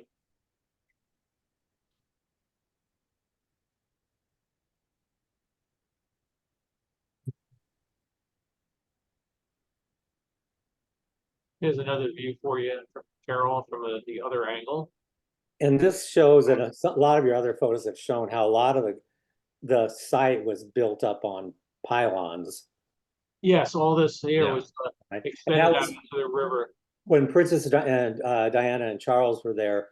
They would close off big sections of the pier. They had to send scuba divers under there to make sure there were no explosives planted. Right. Wow. They would close off a big section. They were kind of pissing off a lot of people, but it was necessary. Oh, here's the temple of Ramses. I was gonna say, I wonder if that's Egypt. Nice. It's actually not the Egyptian pavilion. It just was it that traveling exhibit that had gone through the US too? Yes. Yep. Ramses the second. Oh, yeah. Yeah. So this was very eye-catching. It's right near the end of the site. You can see the bridge Right. work up here and everything. but let's just zoom in a little on this one. You know, down below, you could buy catalog of the exhibit and go inside. No, no bra. But this was really nice. I thought these were very eye-catching and you know, gave you really feeling that you know, the piece of the temple still up here and you know, representing that most of it's defined or whatever. But this was one of the more expensive foreign pavilions to build. I see the old, what does it say? Old something, Old Salt Shipyard to the right? Which one to the? To the right, go out, yeah. Yeah, There Yeah. it is. Behind you now, yeah. Old Salt Shipyard. Yeah, they were. I think they were building a recreation of a boat using older techniques there. I apologize. Some of these need to be rotated. Like I said, I scanned this back in 2014. I haven't looked at them for a while, but now I'm going to be going through them in great depth working on this project. Some of them I was able to use for the book and restore them. Others, you know, you just have to say, can't fit them all in. Bill, is that book in color? No. Matter of fact, the guy that's doing the documentary said, maybe we can get it to come out in color. And I said, I would really love that. It was interesting. The company Arcadia is really a great company to work for. I really enjoy working with them. But when I said about doing a book on Expo 86, I was like, well, we don't do Canadian books. We don't have distributors up there. And when I said, you know, doing it, we're coming up to the 30th anniversary. We need to do it a big thing. And they said, oh, Canadian books sold better than we thought. And that's when they said, would you do one on Expo 67, which I been proposing for about 8 years, but by that point in time, they said, would you like to do it in color? So, yeah, that was great fun to get that one out in color, at least. Interesting name of that ship. I wonder what the story is. Hollyburn. Yeah, the Hollyburn. Maybe one of our internet sleuths can look it up. Hollyburn is actually a mountain up in North Vancouver. Oh, okay. That explains it. Now I want a beer to go with my pretzel, to go with my hamburger, to go with my Belgian waffle. And your chocolate bar. Yeah. And your chocolate bar without nuts. Without nuts, yeah. But yeah, Munich Fest House, go off and have a great time. Beer garden, more of those benches around. So they had a lot of them to sell off surplus. Kenton, is that I think it's in North Vancouver. Is that old ferry still there? Was a restaurant. It was a big seafood buffet restaurant. Yes, it's not there anymore. I can't remember how many years ago it went away, but it's not there anymore. Is the boat there or it's gone? I think, no, the boat has been moved away as well too. Okay. Yeah, we used to love to take, because your bus included fare on the ferry to go across to North Vancouver. And then it let you off right next to that restaurant. It was a great seafood buffet. Yes. This was part of the ferry service. When you came here to the Westport, you went down the dock and you could either take a boat ride, the pink line, went up to the center port, or you could take the purple line down to the Eastport. So it was another way of getting around to, they were all free, so you could just hop on and get around the crowds that were all milling around on the rest of the walkways and that. You didn't have a lot of U.S. states participating. Again, it was viewed as pretty much a Canadian type fair, but there were some. And Oregon, you're more than welcome. Isn't that a nice, clever saying? Thought this was pretty, kind of flowers and that of Oregon.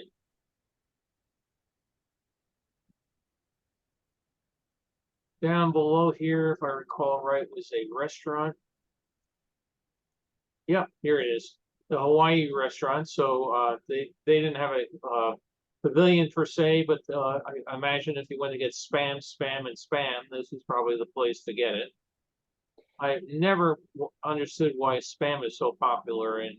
Oh, but at McDonald's in Honolulu, the spam, so it's spam, eggs, and rice. It's so yeah, bizarre, isn't it? Yeah, I love it though. GM, ever Oh, popular, yeah, but yep. always a line. If we go looking again at the signage here, you can see that they were telling you a couple different of the foreign pavilions were coming this way. And it's getting, oh, it's almost getting time to go eat. It's 11 minutes to 5. Was the GM Pavilion a like a ride, like an attraction, like the old Ford, or what was inside the GM Oh, it Pavilion? was a show that had holographs. Is that the correct word? Uh-huh. This native Canadian, Native American, whatever, appears before you, and I can't remember the entire gist of it. Oh, yeah, that But was it Spirit was Lodge. extremely impressive. Spirit Lodge, right? It was Yeah, extremely popular. And yeah. then beneath that building, there were a bunch of GM products on display. More Cool. ice cream. Is that Brock wearing the short shorts? You know, I don't think I'll zoom in case it was.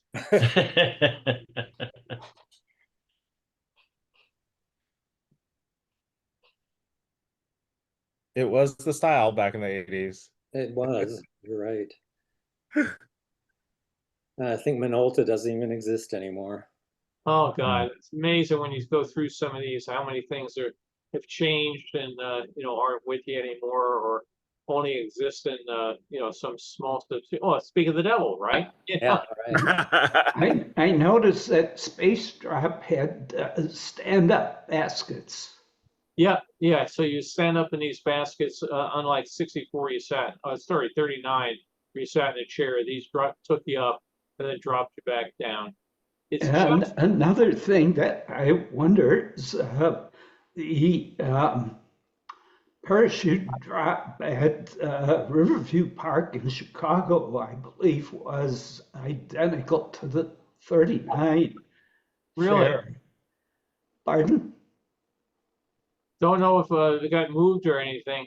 Down here, by the way, you can see signs for various pavilions. So they have the Minolta ads, but they're also having things for other other World's Fairs and these other displays down here. I've got some nice pictures of some of them in the book. Pacific Bowl was a big outdoor arena. They brought in the Royal Canadian Mounties. They would do riding exhibits and things there. Looks like we're having a boat show coming up. Let's see. Wonder if we can still get tickets for it. Sounds pretty good. August 18th to the 24th. Let's not miss it. And something's on display in the tent. Oh, do we have different menu here at this one? Hot dogs. Hot dogs, yeah. Yeah. Hot dogs, chips, soft drinks, and again, all the flavors. And additional toppings. Get a chili, sauerkraut, or shredded cheese, diced tomato, diced onion, and Dijon mustard was extra. Wow. Now, we still have Safeway stores here in the U.S., I guess. What Olympic, is that another market or brand up there? Or is that a brand of hot dogs? I can't see. I think it's hot dogs, Okay. Yeah, but Safeway. they're gone now. Yeah, Safeway's big up in the Bay Area, San Francisco Bay Area. Safeway is still in Vancouver. Is it? Okay. Yeah, down here it's Vaughn's and Albertsons, the same company. Yeah. To me, it seems pretty damn expensive to get 25 cents for a shot of mustard. I know, yeah. Or 25 cents for just some diced onion. Yeah. You get a whole onion for 25 cents.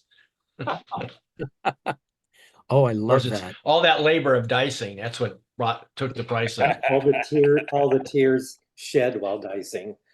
Yeah. Lots of eye candy. And that's the end of that roll. Okay, let's see. We're not going to get through them all today. I have so many pictures of Expo.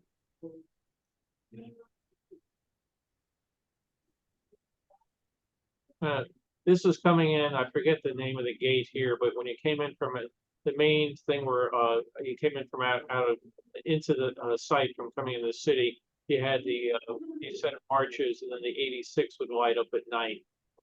Yeah, I think that was considered the main gate because the metro stopped Yeah, across from it, and there was a McDonald's outside the fair. yes, right across. across, yeah. Yeah. I think this was called Eastgate, if I remember. Again, Yeah, I think so. And that McDonald's is still there. It is, okay. Yep. I see, this is early because that Skyway is sponsored by Canadian Pacific Airlines, and they underwent a paint scheme change on their airplanes. And so that in some you'll see actually a mixture of the both of them, but they eventually repainted them all to the newer aircraft scheme. yeah, these slides were not dated. I don't have a date on when they were shot, but you can see people are wearing sweaters and coats, so it does match your idea of it being earlier. Yeah, Canadian Pacific sponsored this line, and then Air Canada sponsored the second Skyway line. Mhm. And we go in here, snack bar, oh, salad bar. Yeah, so I can resist not having a salad. Carol knows, oh, we're gonna get somebody in trouble here. Now, I wonder if they got in trouble for this. They had double burgers, but doesn't say hamburger. So you wonder, Yeah. and this was early, you wonder if McDonald's came and made them take this down. It says gourmet burger. Oh, gourmet, you're right. Yes, gourmet burgers. I wonder if that survived. However, I did notice it did say ice cream. Now I want one of those. But no salad, huh? Yeah. You're Well, like, I think they were able to use the word burger. I think it was just you couldn't call it a hamburger. It had to Could be be. a chopped steak burger or a Salisbury burger or Steak whatever they burger. wanted to call it. That's what I seem to remember. Yeah. yeah, there's the metro system that dropped you off across from that gate. Yeah, up at the top here, right. Yeah. Now down below here, Yukon, again, big stage outside to entertain people as they came in for the shows inside.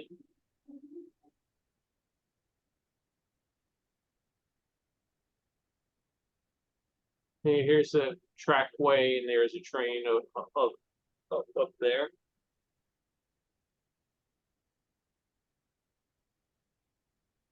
Even if it's early, kids like to get wet.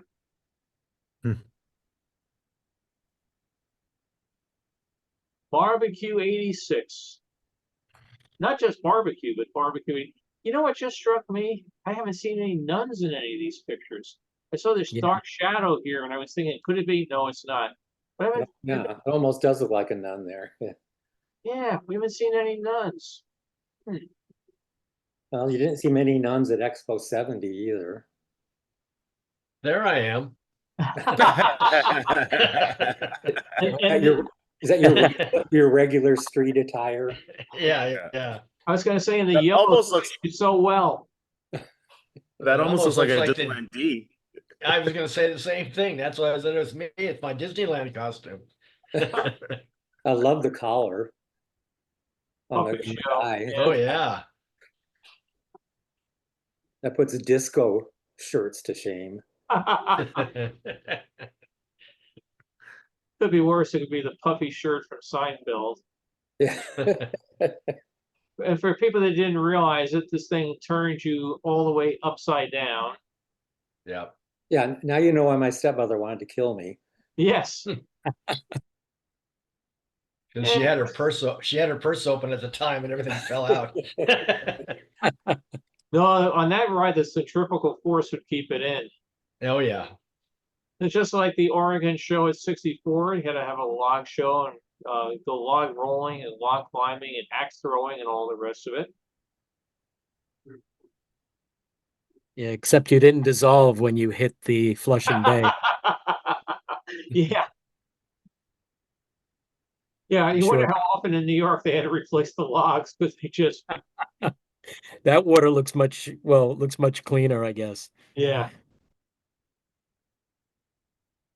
One sport I've never been tempted to try to take up. Not that there's been a lot of opportunities to do so in the first place anyway. Don't you have a pool in your backyard? We could buy you a log. Yeah, I have the pool. Yeah, you could buy me a log. It'd also end up in my fireplace. See you and Carol trying to do that. She'd probably do better at it than me. Okay, let's go to the next batch. There's a Olay Cantina in the background there. Oh, yes. Yeah. Very popular Mexican restaurant. Oh, off to the side here. Remember what this was? Belgian waffles. That's right. Let's Belgian go. We waffles, gotta go yeah. get some. Wow.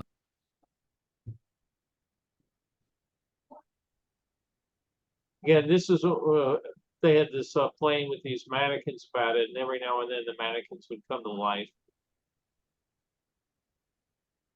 Here's what I mentioned earlier, the Boeing 747. This was a real front end of the fuselage. It was not built out with any interior or anything in it, but this was an actual built for flight nose section, and then after Expo was taken back, bolted onto an actual 747 that finished out, and it flew.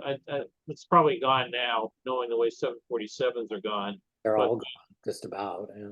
Yeah, I mean, unless The it's the Dash 8 series, Lufthansa still flies them, but this was the Dash 300 series, and it I don't think it had actually flown yet, at least not in service. right. Yeah, we have a restaurant up here in Greenwood Lake, New York, that's still that's the front end of a plane, and you can eat in it. Do you know what kind of plane? It's much smaller than a commercial, but it's big enough that it's I'm not really sure, but it moves, it rumbles. So Oh, well, Cool. I think it's a Ford Trimotor, Yep. Yeah. Soviet Union. Yep. The stuff behind it, as soon as you see this, it looks like Expo 74 to me. I Wonder guess if it's a they stylized map of reused the it. country.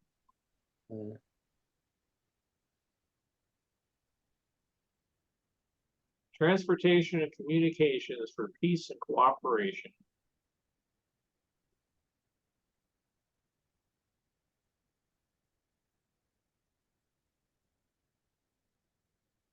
Bill, do you know, or anybody else here know? I vaguely recall the earliest plans for Expo 86. They were calling it Transpo 86.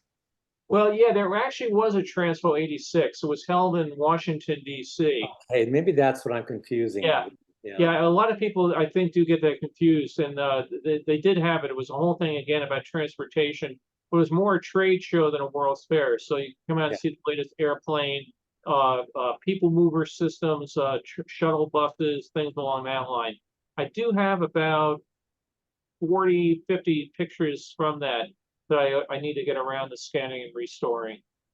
Because it was out by Dulles Airport, wasn't it? I was just going to say, it was at Dulles Airport. Yep, absolutely.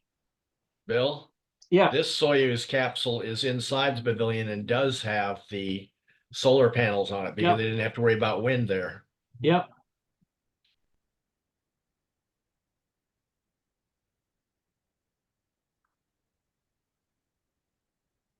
Don't know where we are for this.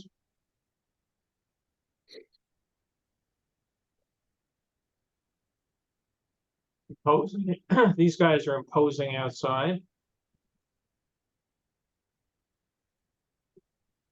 Down at DC Place. Again, big stage used all throughout the season of different groups coming in from different parts of the country. One of the things we were talking about with the documentary guy the other day, and I mentioned in my book that made Expo 86 so popular, was that they recruited people to work from all around Canada. And they had people come in to be at the, say, the Saskatchewan Pavilion or the Alberta Pavilion or Nova Scotia Pavilion. And then they would have, days for those pavilions. And you can imagine if your cousin Joey is working at the fair, you got to go see him. So they ended up with a tremendous amount of cross-Canada traffic going to Expo 86. for the city days, but they wouldn't just have a provincial day, they'd have a city day and try to get as many people from that city to come out. And it really worked very, very well on drawing a tremendous semi-local fan base. And I don't think that, again, they didn't advertise a lot in the southern United States. They probably didn't do any advertising at all in France or Germany or anything like that. But they advertised, all over the place in Canada, and it paid off. They were very, very smart in their targeting of their audience. I remember them doing a fair amount of advertising in California. I believe on television and in print. That's funny. I don't. That's really interesting. Maybe I'm imagining it. No, but- no, you could be totally right. I could be totally zoning out. It just, it doesn't register me on a particular ad or anything. I mean, I remember for Expo 67, they were very smart. They ran ads in all the New York newspapers. The Soviet Union is building a massive installation in Canada. You should come up here and check it out. I mean, they were really going on the fear of the Iron Curtain. Yeah, the Cold War. Those were in all the major magazines. Yeah, it had a picture of the USSR pavilion. It was still under construction. In front of it, a big, Soviet flag. And yes, look at that. So yeah, look at what the Soviets are building just 90 miles from the border. As an American, you should go and see it. Yeah.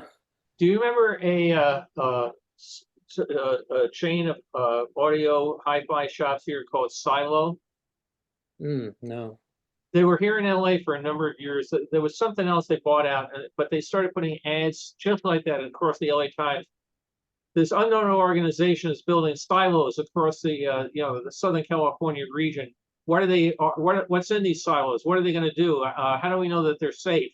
And they started this whole paranoia thing about, Burbank. Did you know that there's a silo being built right off Hollywood Way? And people, what the hell? They were thinking it was missiles, and it was a stereo chain. I always thought that was it just took me back to Expo 67, but I thought it was really clever. They have a map of the LA area with little dots on it. These silos are all coming soon. Expo 67, its print advertising campaign was really genius. Oh, it was. They were really great. Yeah, there was the one about, for whatever their admission price was, you can travel to whatever it was, 75 different countries. That was a great one. Our friends who live in the San Jose area, they drove up to this, and I've actually been looking for images of them in these photos. But maybe to your point, there was probably a lot of advertising down, at least in Northern California, that made them want to drive up to Vancouver. Well, there was a lot of Disney people, from Imagineering that went up to Expo 86. Yeah, there was quite a contingent. To work or to study? No, to study it, and that's part of why I went, because a lot of others were going and thought, we should go see this too. I wanted to see some of the shows everybody was talking about that had already went, very early on and came back with the information. And so we tagged it onto our vacation that we hadn't originally planned to do. That's not me. I was going to ask you if you still had the hat. I can see somebody's still beaming in that picture. Isn't that on? Captain Kirk. I love those clocks. I saw it was Omega who sponsors at least one of them or whatever. Those are great. Certainly colorful. Yeah. Very of the time. All right. Swatch was at the height of its popularity then. Mm-hmm. Talking about going up to Expo 86 to study it. I don't know if I ever mentioned when National Lampoon's Vacation came out. They all go to Wally World. I was at Warner Brothers at the time, and I bought a whole bunch of Wally World T-shirts. And a bunch of us went to Disneyland. Carol, me, Bruce Gordon, Dave Mumford, a couple others, and we were standing on the line outside the Pirates.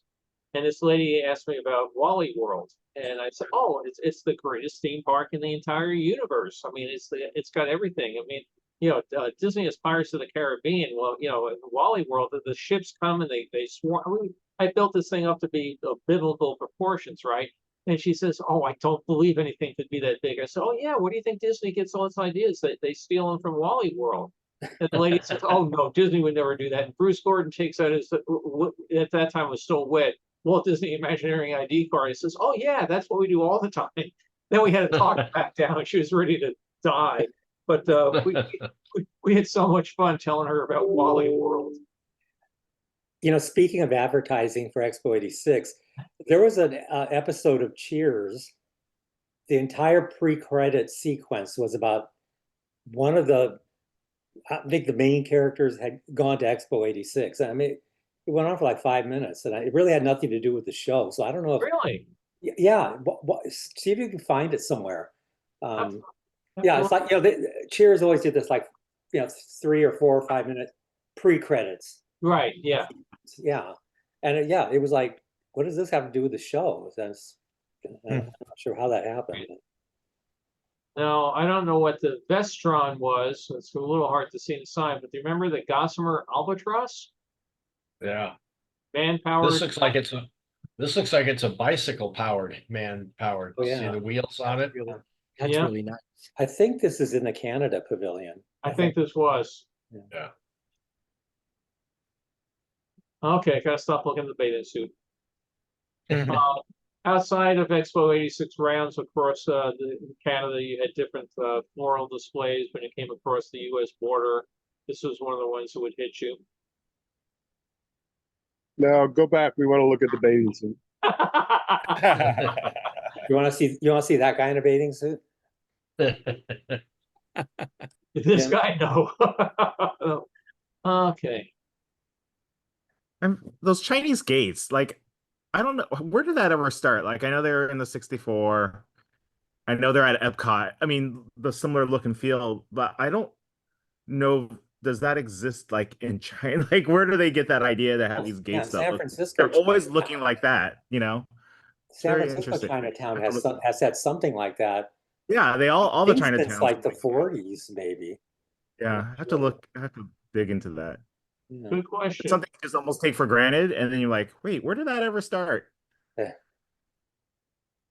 again, you can see the signage here. The Great Hall of Ramses II. I think this was an extra admission. It was. Yeah, well, yeah. Yeah. Yeah.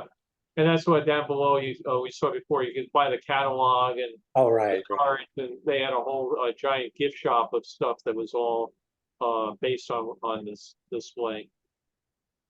Big barge, no no admittance. You had to go up here. This is the service entrance. They had a problem that people would eat stuff and the wrappers would end up in the water, and the Ferret Corporation started getting a lot of complaints about it. So they got a small boat, and it was called Tug, and it would go around with McDonald's workers with scoops, and it would scoop out all the stuff. And they made a point about it didn't have to be a McDonald's wrapper. If there was any trash in there, we would take it out, no charge to everybody else. And there was one guy on one of the Facebook sites posted that was his entire job at Expo. And he said it was the best job he ever had. He just went up and around in a boat all day, out in the sunshine, waving to people and having a great time, picking up quarter pounder wrappers. I think McDonald's used to do that at all their locations. They would send out employees to pick up their trash, but they would also pick up, you know, Burger King's trash if they found it. And I know they wanted to build a McDonald's down here in Long Beach in Belmont Shore, which is kind of an upscale shopping area. And it ended up getting, you know, turned down. But one of the big complaints was all the trash. And they said, no, our corporate policy is that we go out and pick up trash, not only our own, but any trash we find, you know, X number of feet from our building. Well, here in our area, it must be within 3 feet of the building. 3 inches, yeah. I think that's all changed, yeah. Yeah. Street show. Hey, that tall guy we saw before, here's his bigger brother. Yeah. And then again, we're outside of Australia at this point. Let me get here for the next match. I don't know if we're going to see it coming up. My parents and I, we had lunch at the Northwest Territories Pavilion, and We had buffalo stew. It was really good. Was it good? Really good. Yeah. I can still remember it. Ticket booths going in? Bill, Yeah, I've got to go because I've got another commitment, but I wanted to just mention one thing. Our conversation yesterday, yeah. think back. Guess what I got in the mail this morning? A piece of the Soyuz capsule. No, the third edition of the parking ticket to the two owners back that own this house from Cyprus. No kidding. Oh, no kidding. Yes. You know, we were talking about it yesterday, and all of a sudden I look at today's mail, and there it is. There's the, so I'm going to write all over it. They don't live here anymore. They haven't lived here for at least 8 years. It's not us. Don't send me this anymore. Yeah, Brock was getting all these notices in the mail from somebody that used to live there. And I was saying, you need to take care of that because a friend of mine, a guy that worked with us at Disney, sold a car to somebody, and the car was used to rob a bank. And during middle of the night, 2:30 in the morning, the SWAT team comes, takes down his door, throws him to the ground and everything. So it's saying, God forbid the people that have this car that is still registered to Brock's house does anything really bad. We don't want to see Brock, taken down by the Yeah. SWAT team. Yeah, they never changed their registration apparently because these tickets are relatively new. So, and that's at least 8 years ago. So I don't know how they're getting away with that, but Wow, that's funny. I don't want to. Yeah, Yeah, just talking just about it. coincidental. Yeah. All right. Talk Well, to you we'll see you later. next week. Right. Bye, Brock. All right. Hi, Brock. Bye bye. Okay, more food. What do we have here? We have popcorn, pretzels, cold drinks, Tacos and nachos. tacos. Yeah, wow, there's so many possibilities for lunch today. Oh, this again, fun thing you should spot sometimes in the background. Here, go Rail Canada. And that was offsite probably. Yeah, and then I guess they have a big exposition every year that they were trying to get you to go to. Because Robert Moses would not have been happy. Yeah, I was looking at this, and I was thinking it was Jane Parker. Yeah. Poor Jane. Inside one of the food areas. For whatever reason, when I looked at this, I kept thinking of going to Expo 85 in Japan. A lot of the food halls just happen to look like this to me. We have we have ice cream, donuts, burgers. Hey, Bill, let me ask you a specific question about eating. On your visits to fairs and expositions and things like this, do you have a tendency to be conservative and only order what is less expensive and easiest to eat? Or do you try to find yourself being more open with regard to what's being served? And I don't want to say take a chance, but order and eat something that you wouldn't normally eat every day. Well, that really depends. When I was traveling for business, I made a very specific point of going and eating whatever they were serving locally, to the point where this is no, and Carol would die because she knows I'm a very conservative eater. I would be eating something and people look at me and say, "You're the first American we've ever seen eat that." I mean, does anybody know what lutefisk is? I've heard of it, yeah. Yeah, it's a fish that's brined in, it's this terrible thing up in Norway. They brine it, and it's something I can't remember what it was. It smells, it reeks, it's terrible, but you're in Norway, you eat it. We were sitting in Japan one time, and they brought out these sea urchin tarts, and they weren't too bad. It was some sort of very fishy thing with cheese across the top, and they gave it to me and said, am I going to eat it? And I ate it, and they said it was a good. I said, "Oh yeah, really good." Well, as a joke, the guy was it was funny. The World International Way, the manager of our Japanese office was actually from China. So he was having great fun. He ordered me an entire plate of these things. I'm sitting and they put out 12 more of these sea urchin tarts. And I said, "Oh, you think I'm going to share these?" No, they're mine, But no, for fairs and that, sometimes I would tend to eat things that were fast, just because I figured I could always eat lutefisk in a restaurant. But about the World's Fair, I want to see the shows, I want to see the pavilions, I want to see the whatever. But going around the world, particularly when I was doing it so extensively in Warner Brothers Dime, and I could go to really, really nice restaurants, I'd order whatever. The only time ever that I can think I turned anything down was I didn't want to eat. We were having shrimp in Japan. Well, actually, they had, what was the other one? There was they had some grasshoppers that were fried in some batter. Oh, tempura grasshoppers. I didn't want to eat those, and I would not eat the shrimp with the head still on them. Other than that, I can't think of anything else that I ever turned down. And it became a joke around Warner Brothers to feed Cotter something he won't eat. All right. Well, I mean, the reason I ask is I don't want to eat stuff like Andrew Zimmern eats stuff. You know, Yeah. he eats all sorts of weird stuff, and that's just, you know, there's just a line I won't cross. But when you come to a fair like this, a state fair or a World's Fair or a pavilion or something like this, there's a line between, oh, we can go to McDonald's because McDonald's is here, and you know it's easy, compared to maybe entertaining yourself with a food fair from something or somewhere that you wouldn't normally eat. It may be a little higher in cost. It may be a dish that you've never had. But there's a trade-off between exposing yourself to a meal fare of this nature rather than sticking yourself to, oh, okay, here's McDonald's. I'm at the World's Fair, but I'm going to eat McDonald's. Or I'm at the Expo 67 and I'm going to eat McDonald's. Or I'm at Nashville, you know, Expo, and oh, look, there's McDonald's, rather than maybe eating, you know, some local fare that another pavilion is offering. And I would generally go for the local stuff. There was one other meal I can remember in Japan that I would not eat. Went to a restaurant, and it was a U-shaped restaurant with booths around a central tank.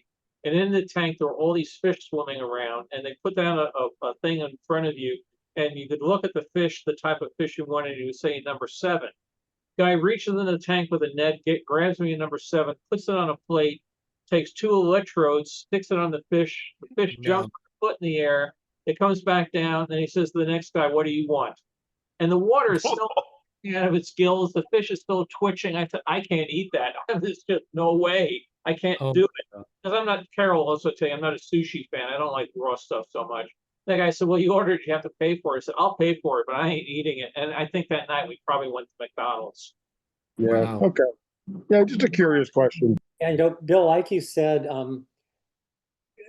when I went with my parents, you know, to Expo 86, my stepmother wanted to try the different, you know, foreign foods. So, you know, during the day we might stop at McDonald's for a burger. And like you say, because you don't want to spend, you know, 2 or 3 hours sitting in a restaurant or waiting to get in and then sitting for 2 hours, whatever. But yeah, one night we ate at that Northwest Territories Pavilion with the buffalo stew. We ate at the USSR restaurant one night and at the Czechoslovakian restaurant one night. It took a lot of time, you know. Now, when I went to Expo 2020 in Dubai, it wasn't that crowded. Plus, I had, if you're over 65, you could walk to the head of the line at every pavilion, with 1 or 2 exceptions.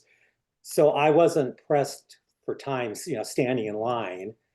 So I ate at the German pavilion one night, Hungarian one night, Thai one night.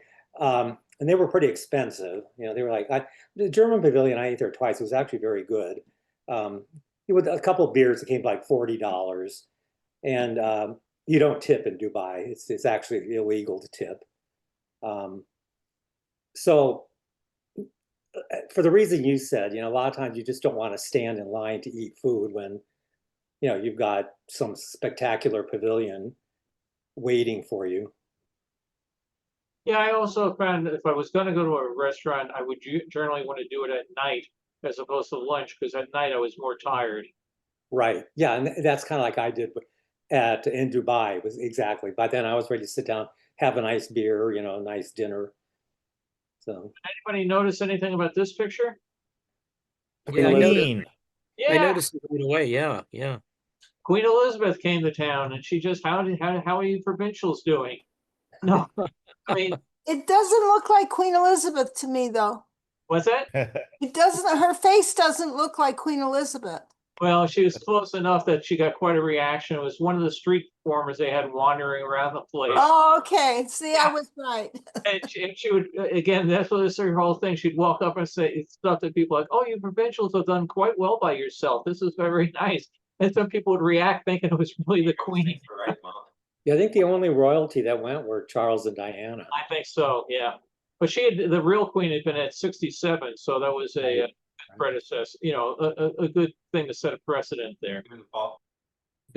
Does anybody remember the old British Airways ad where they used Robert Morley, and at the end of each ad he would say, "Come on back, come and visit us again. All is forgiven."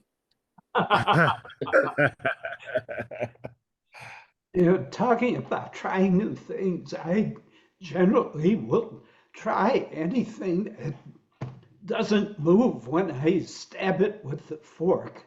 But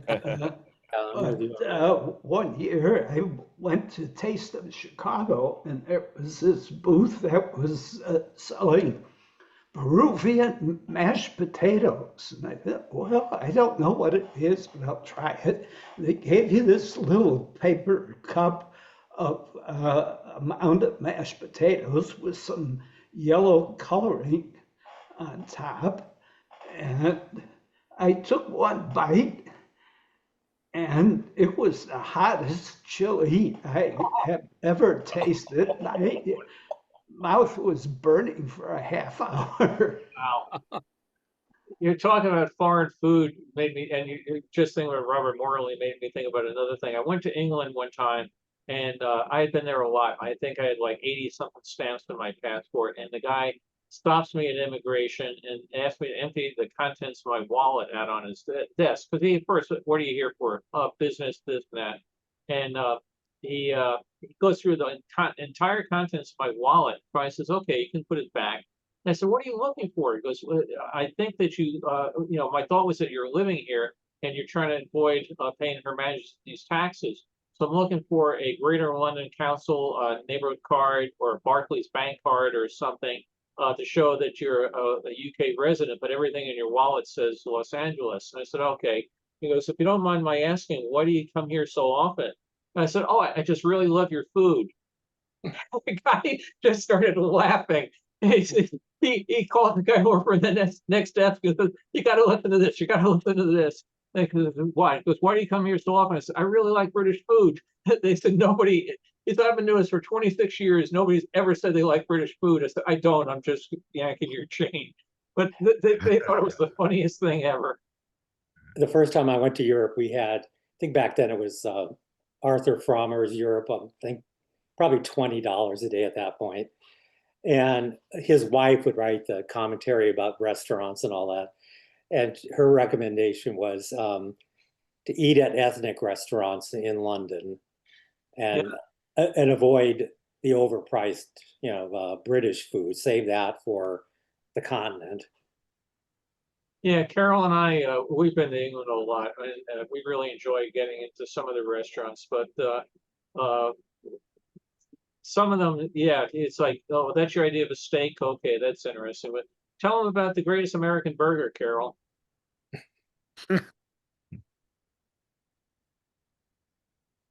Okay, sorry, it didn't want to unmute. I think they're still using the first cow they ever killed to feed people with. It was really awful. We were in Cardiff, and we had been over there for a week or two and eating all sorts of different things. And again, you get tired of the same British restaurant breakfast every place you go. Just like we spent 10 days recently getting tired of the exact same breakfast in every Hampton Inn in New York. But in this one, we're going along and we see the sign, the Great American Burger, and we go, "Oh man, that sounds really good. A great big juicy burger." And I've never had so much soy filler in my life. It was terrible. Now, does anybody remember a musical group called Haywire? Because they sold out. Not offhand, no. I don't think I have that. The guy to the right is funny because he's wearing it looks like he's wearing no shirt, right? Yeah, there was a guy in a previous slide that had no shirt on. It got pretty warm during the summer. I remember Oh, okay. Yeah, I that. was. Warmer than I expected it to get. Yeah, it doesn't look, I know, we get to see butt crack too. Yes. And the short shorts. You can't call it America's crack problem because they're in Canada. American visiting. The restored carousel.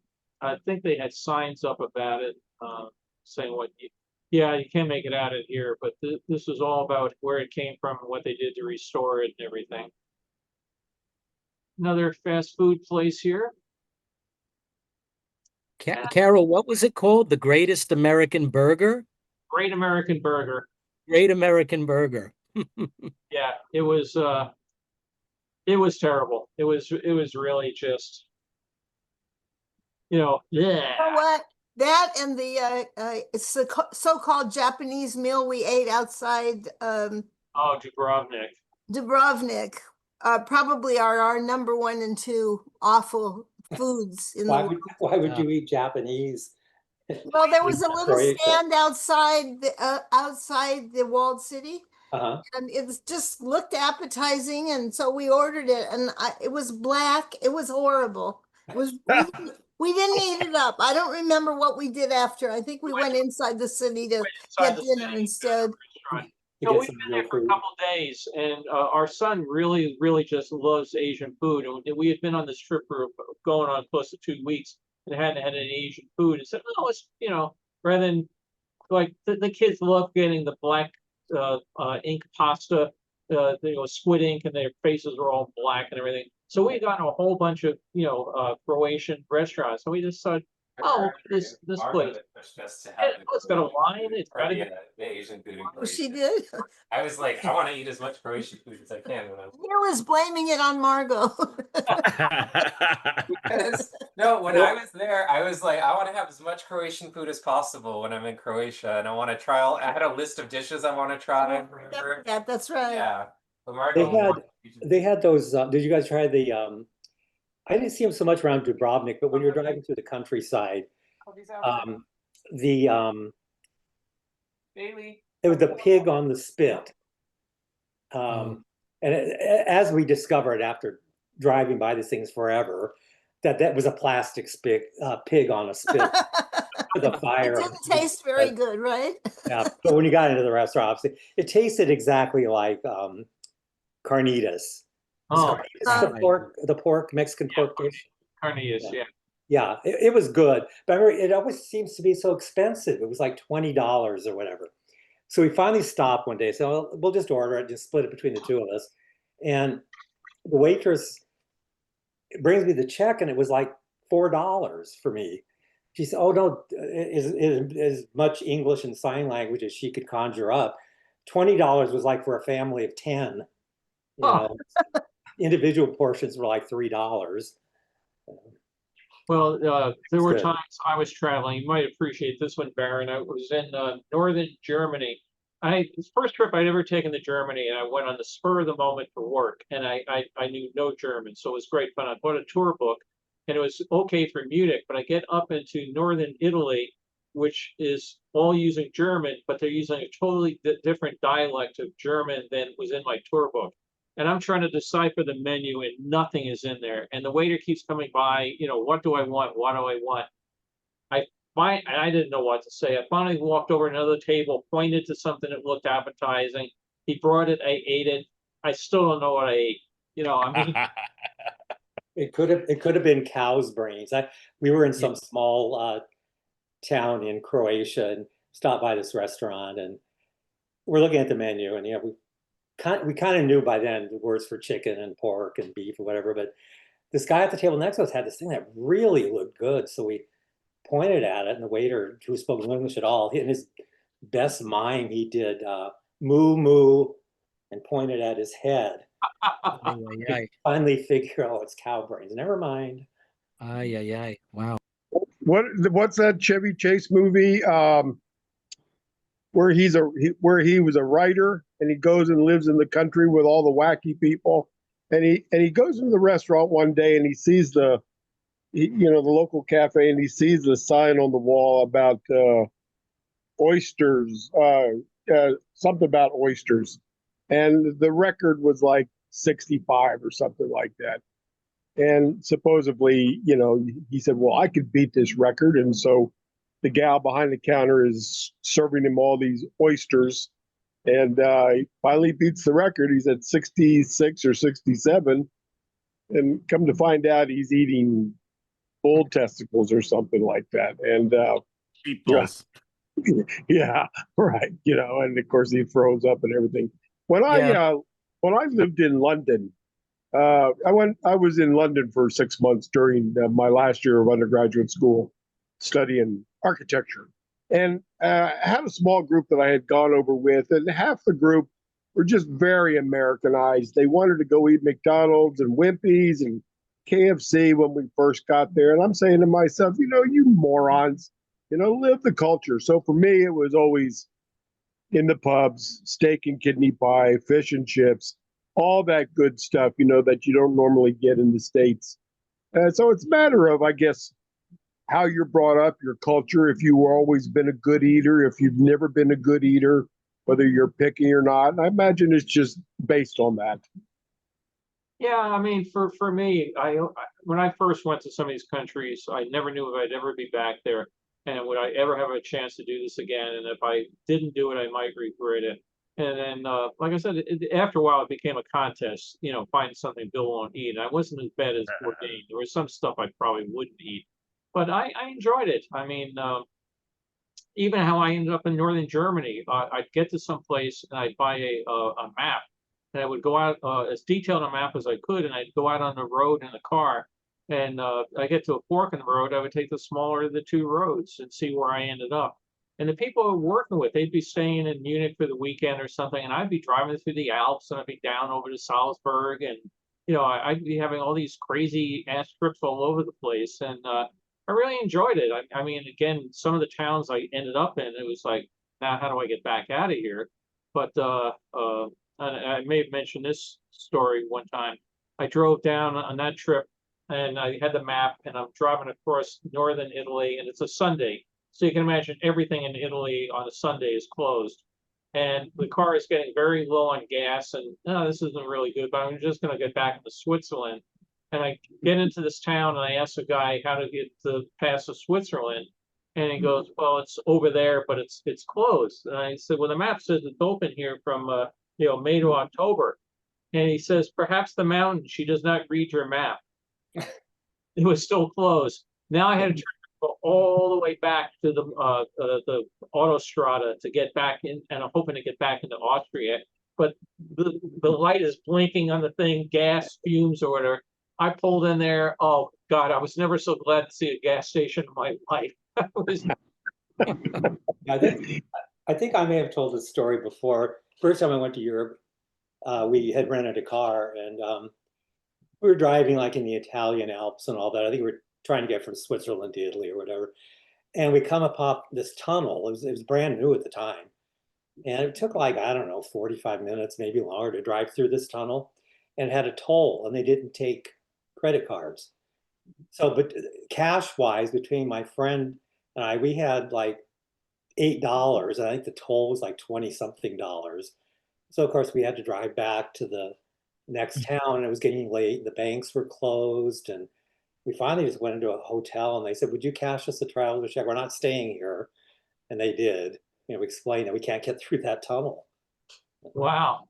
Yeah. Yeah, Carol and I took one tunnel when we were going down to Austria to visit her relatives, and it was like 20, 30-mile tunnel. It was absolutely insane. Yeah. Yeah, I can imagine. Just like the joke being made about it's a 10-minute wait from this point. I can imagine you drive all the way through the tunnel, and there's the toll booth, and you don't have the money, and they send you back. So Yeah. It's Even funny. just regionally in the US about eating foods, like I strive to find stuff that's regional. Like when we went to Binghamton, where my wife's family is from, father's side, and like they had this thing called city chicken. I'm like, oh, I like city chicken. It was whatever, and you find out that it's pork. It's like pork on a skewer kind of thing. Or we really, were down, we were just down in Savannah, and you learn about the Gullah culture and the Gullah food, and it's very similar to like soul food, and they call it low country food, but it's just neat to have some of that regional stuff. Not Well, scrapple though. I'm not a Talking fan of about scrapple. food, Beth is probably thinking about getting a big bowl of grits. Yeah. Yeah, regional food is great, except I don't really like Southern cooking very much. They just Yeah. don't cook the same way that I'm used to eating. Yeah. Yeah. Still have Well, to go I'll to tell you. A Oh. restaurant in the Atlanta airport. It might still be there. Paschal's, Paschals. It was Southern cooking. Beth, you know if it's still there or? You know, I don't know. I don't fly It was right on the A concourse. It's called the A concourse spine, which is, you come up from the train. Right. And they had the best, like collard greens and just all this Southern food. And the best liver and onions. In fact, last time I ate there, it was a turnaround. You just go and come back in the same day. So I just had my small bag with me, and I didn't have time to eat it there. So I said, can you wrap it up? And so I go to put it in my bag, and it opened up, and my entire bag was filled with liver and onions. And of course, I had started out with trying to grab a straw out of the straw dispenser. And I remember the series Alice, where the waitress Vera was trying to get us put straws in, and straws. I did the exact same thing. And then they saw me drop the food in my bags. They called me over and they gave me more. I mean, they were so nice to do that. But we get on the airplane and there was no food served. It was a late flight. There was no food served on the flight at all. And the people in first class kept smelling that. Whatever that is that what you're serving? It's like, no, it's liver and onions in your bag. It's like, if you want it, you can have it. You need to stop. You had me at collard greens. Yum. Oh, like, yeah, this restaurant. I mean, for an airport restaurant, it was good. Well, the first time I went to Savannah, I went into the restaurant, jet lagged the next morning, and the waitress had a very Southern accent. It was, "You all want grits that? What the hell was that? You all want grits that? Do you all want grits with that?" Oh, okay. I mean, she spoke to me like I was the village idiot, and she gave it to me, and I realized I don't like grits. So, but I mean, just the accent was crazy. Real quick before we go, Ken, you see anything that brought any good memories back of Expo days? Yeah, just wonderful. So thank you very much for doing this, Bill. I enjoyed reliving the memories of being here in 1986 for that. How old were you then?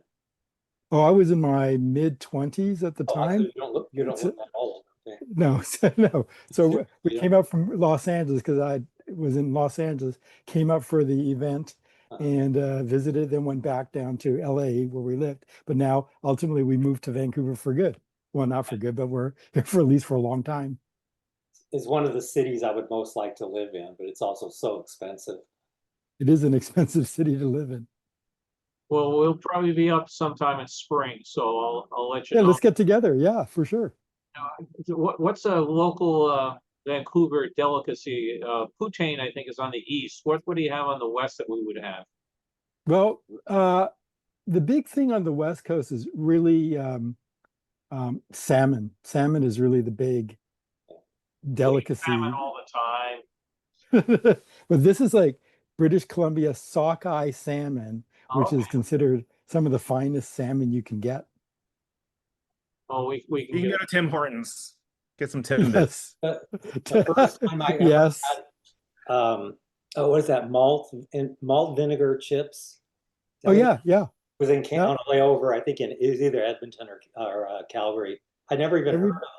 No, everybody eats their fish and chips with basically malt vinegar. Yeah. Yeah, now you can buy those down here, but That's in England too. I mean, I think That's it. came It's over from English. It's England. English. Yeah. Yes. Totally. It's English.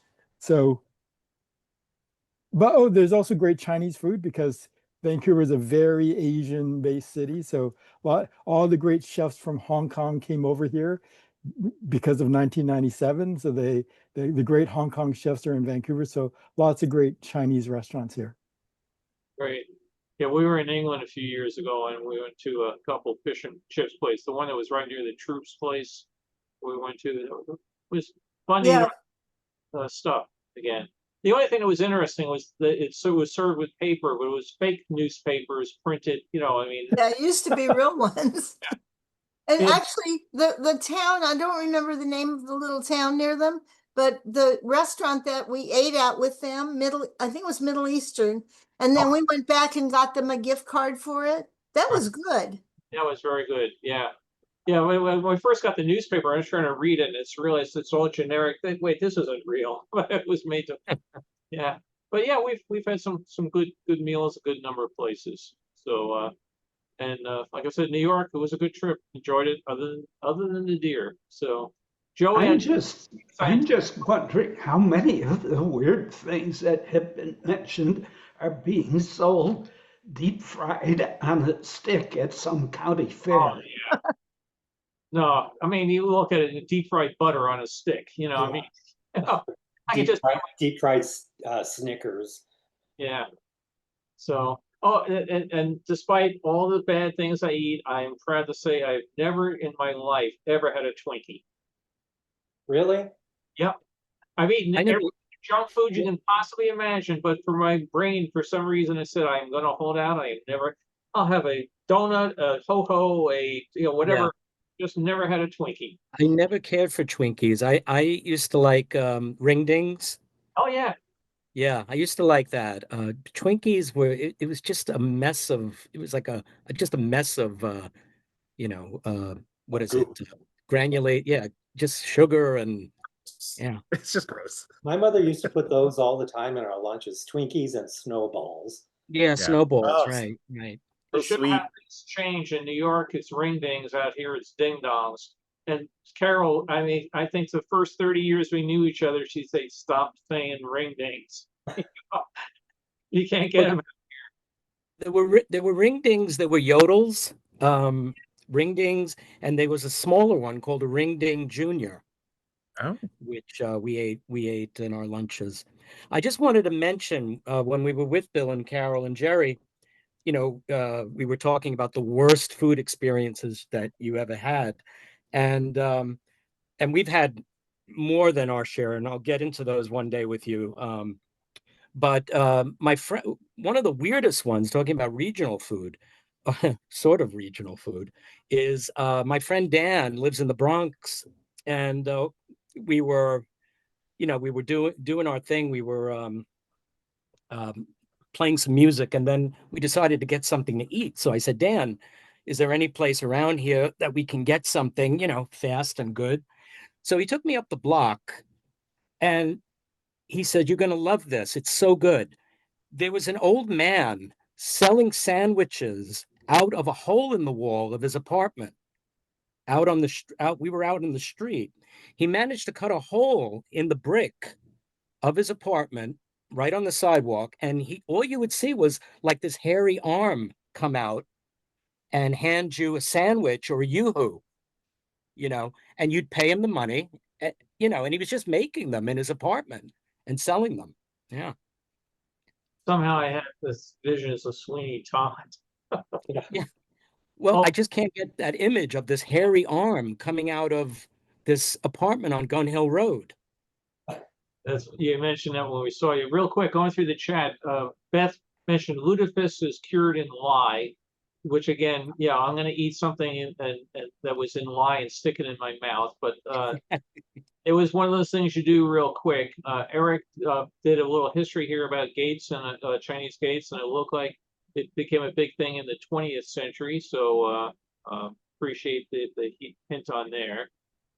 Thank you, Eric. Also, as Carol mentioned, when we were on vacation, Carol wasn't feeling well, so we ended up with a emergency room visit. And I was saying my years in college couldn't as bad as I thought because it happened in my college town, and I actually had to look up where the hospital was. The fact that in 4 years of college I never put myself in the hospital, I did better than I would have thought. So, well, next week I hope to have a bunch of movies. So I've got a whole bunch of them that came in when I was away. When I got back from the trip, there's a table we put all our mail on. And when I came back from the trip, I said, "Oh, I wonder where the table went." Yeah, it was just covered. So hopefully we can get some more stuff done for next week. And appreciate folks joining. And I'll keep you posted on this Expo 86 documentary. Like I said, it's supposed to be 6 parts. He's found some really great footage in the Vancouver archives, and he's looking, I'll let you know, Ken, he's looking for people to interview, particularly being up there. I think I'll put you in touch with him. Sure, okay, happy to do it. Sure. Great. Thank you. I wonder, Okay, everybody. I wonder if he has any early site plans or any of that, like in the planning stages. He's got some of it from some of the museums and that sort of thing, and I do have some of that too from brochures and things they put together.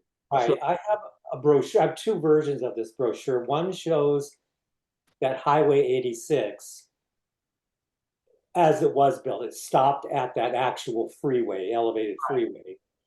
The other one showed it actually going over it, and there was a whole kind of wedge, triangular shaped plot of land that more of Expo was going to be on the other side of that freeway. And I don't know, I mean, the crowd certainly was full. There was not like, New York where you're walking along, so like 3-acre, park that was there because nobody wanted to rent the space. Expo 86 was just, every inch of the grounds was used. Yeah, one thing real quick that I liked about it was they had, unlike New Orleans, I thought was very barren concrete. I like the planters and the greenery and the flowers that they had at Expo 86. That it didn't feel as sterile to me as New Orleans did. So I thought they did a really wonderful job in the site plan. Plus, just the colors were everywhere. It was very definitely a feast for the eyes. Definitely. So great. Well, we'll see you next week. Hope everybody has a great week, and we'll talk to you later. Bye. Thanks, Bill. All right, Thank you. thanks, bye, Bill, bye.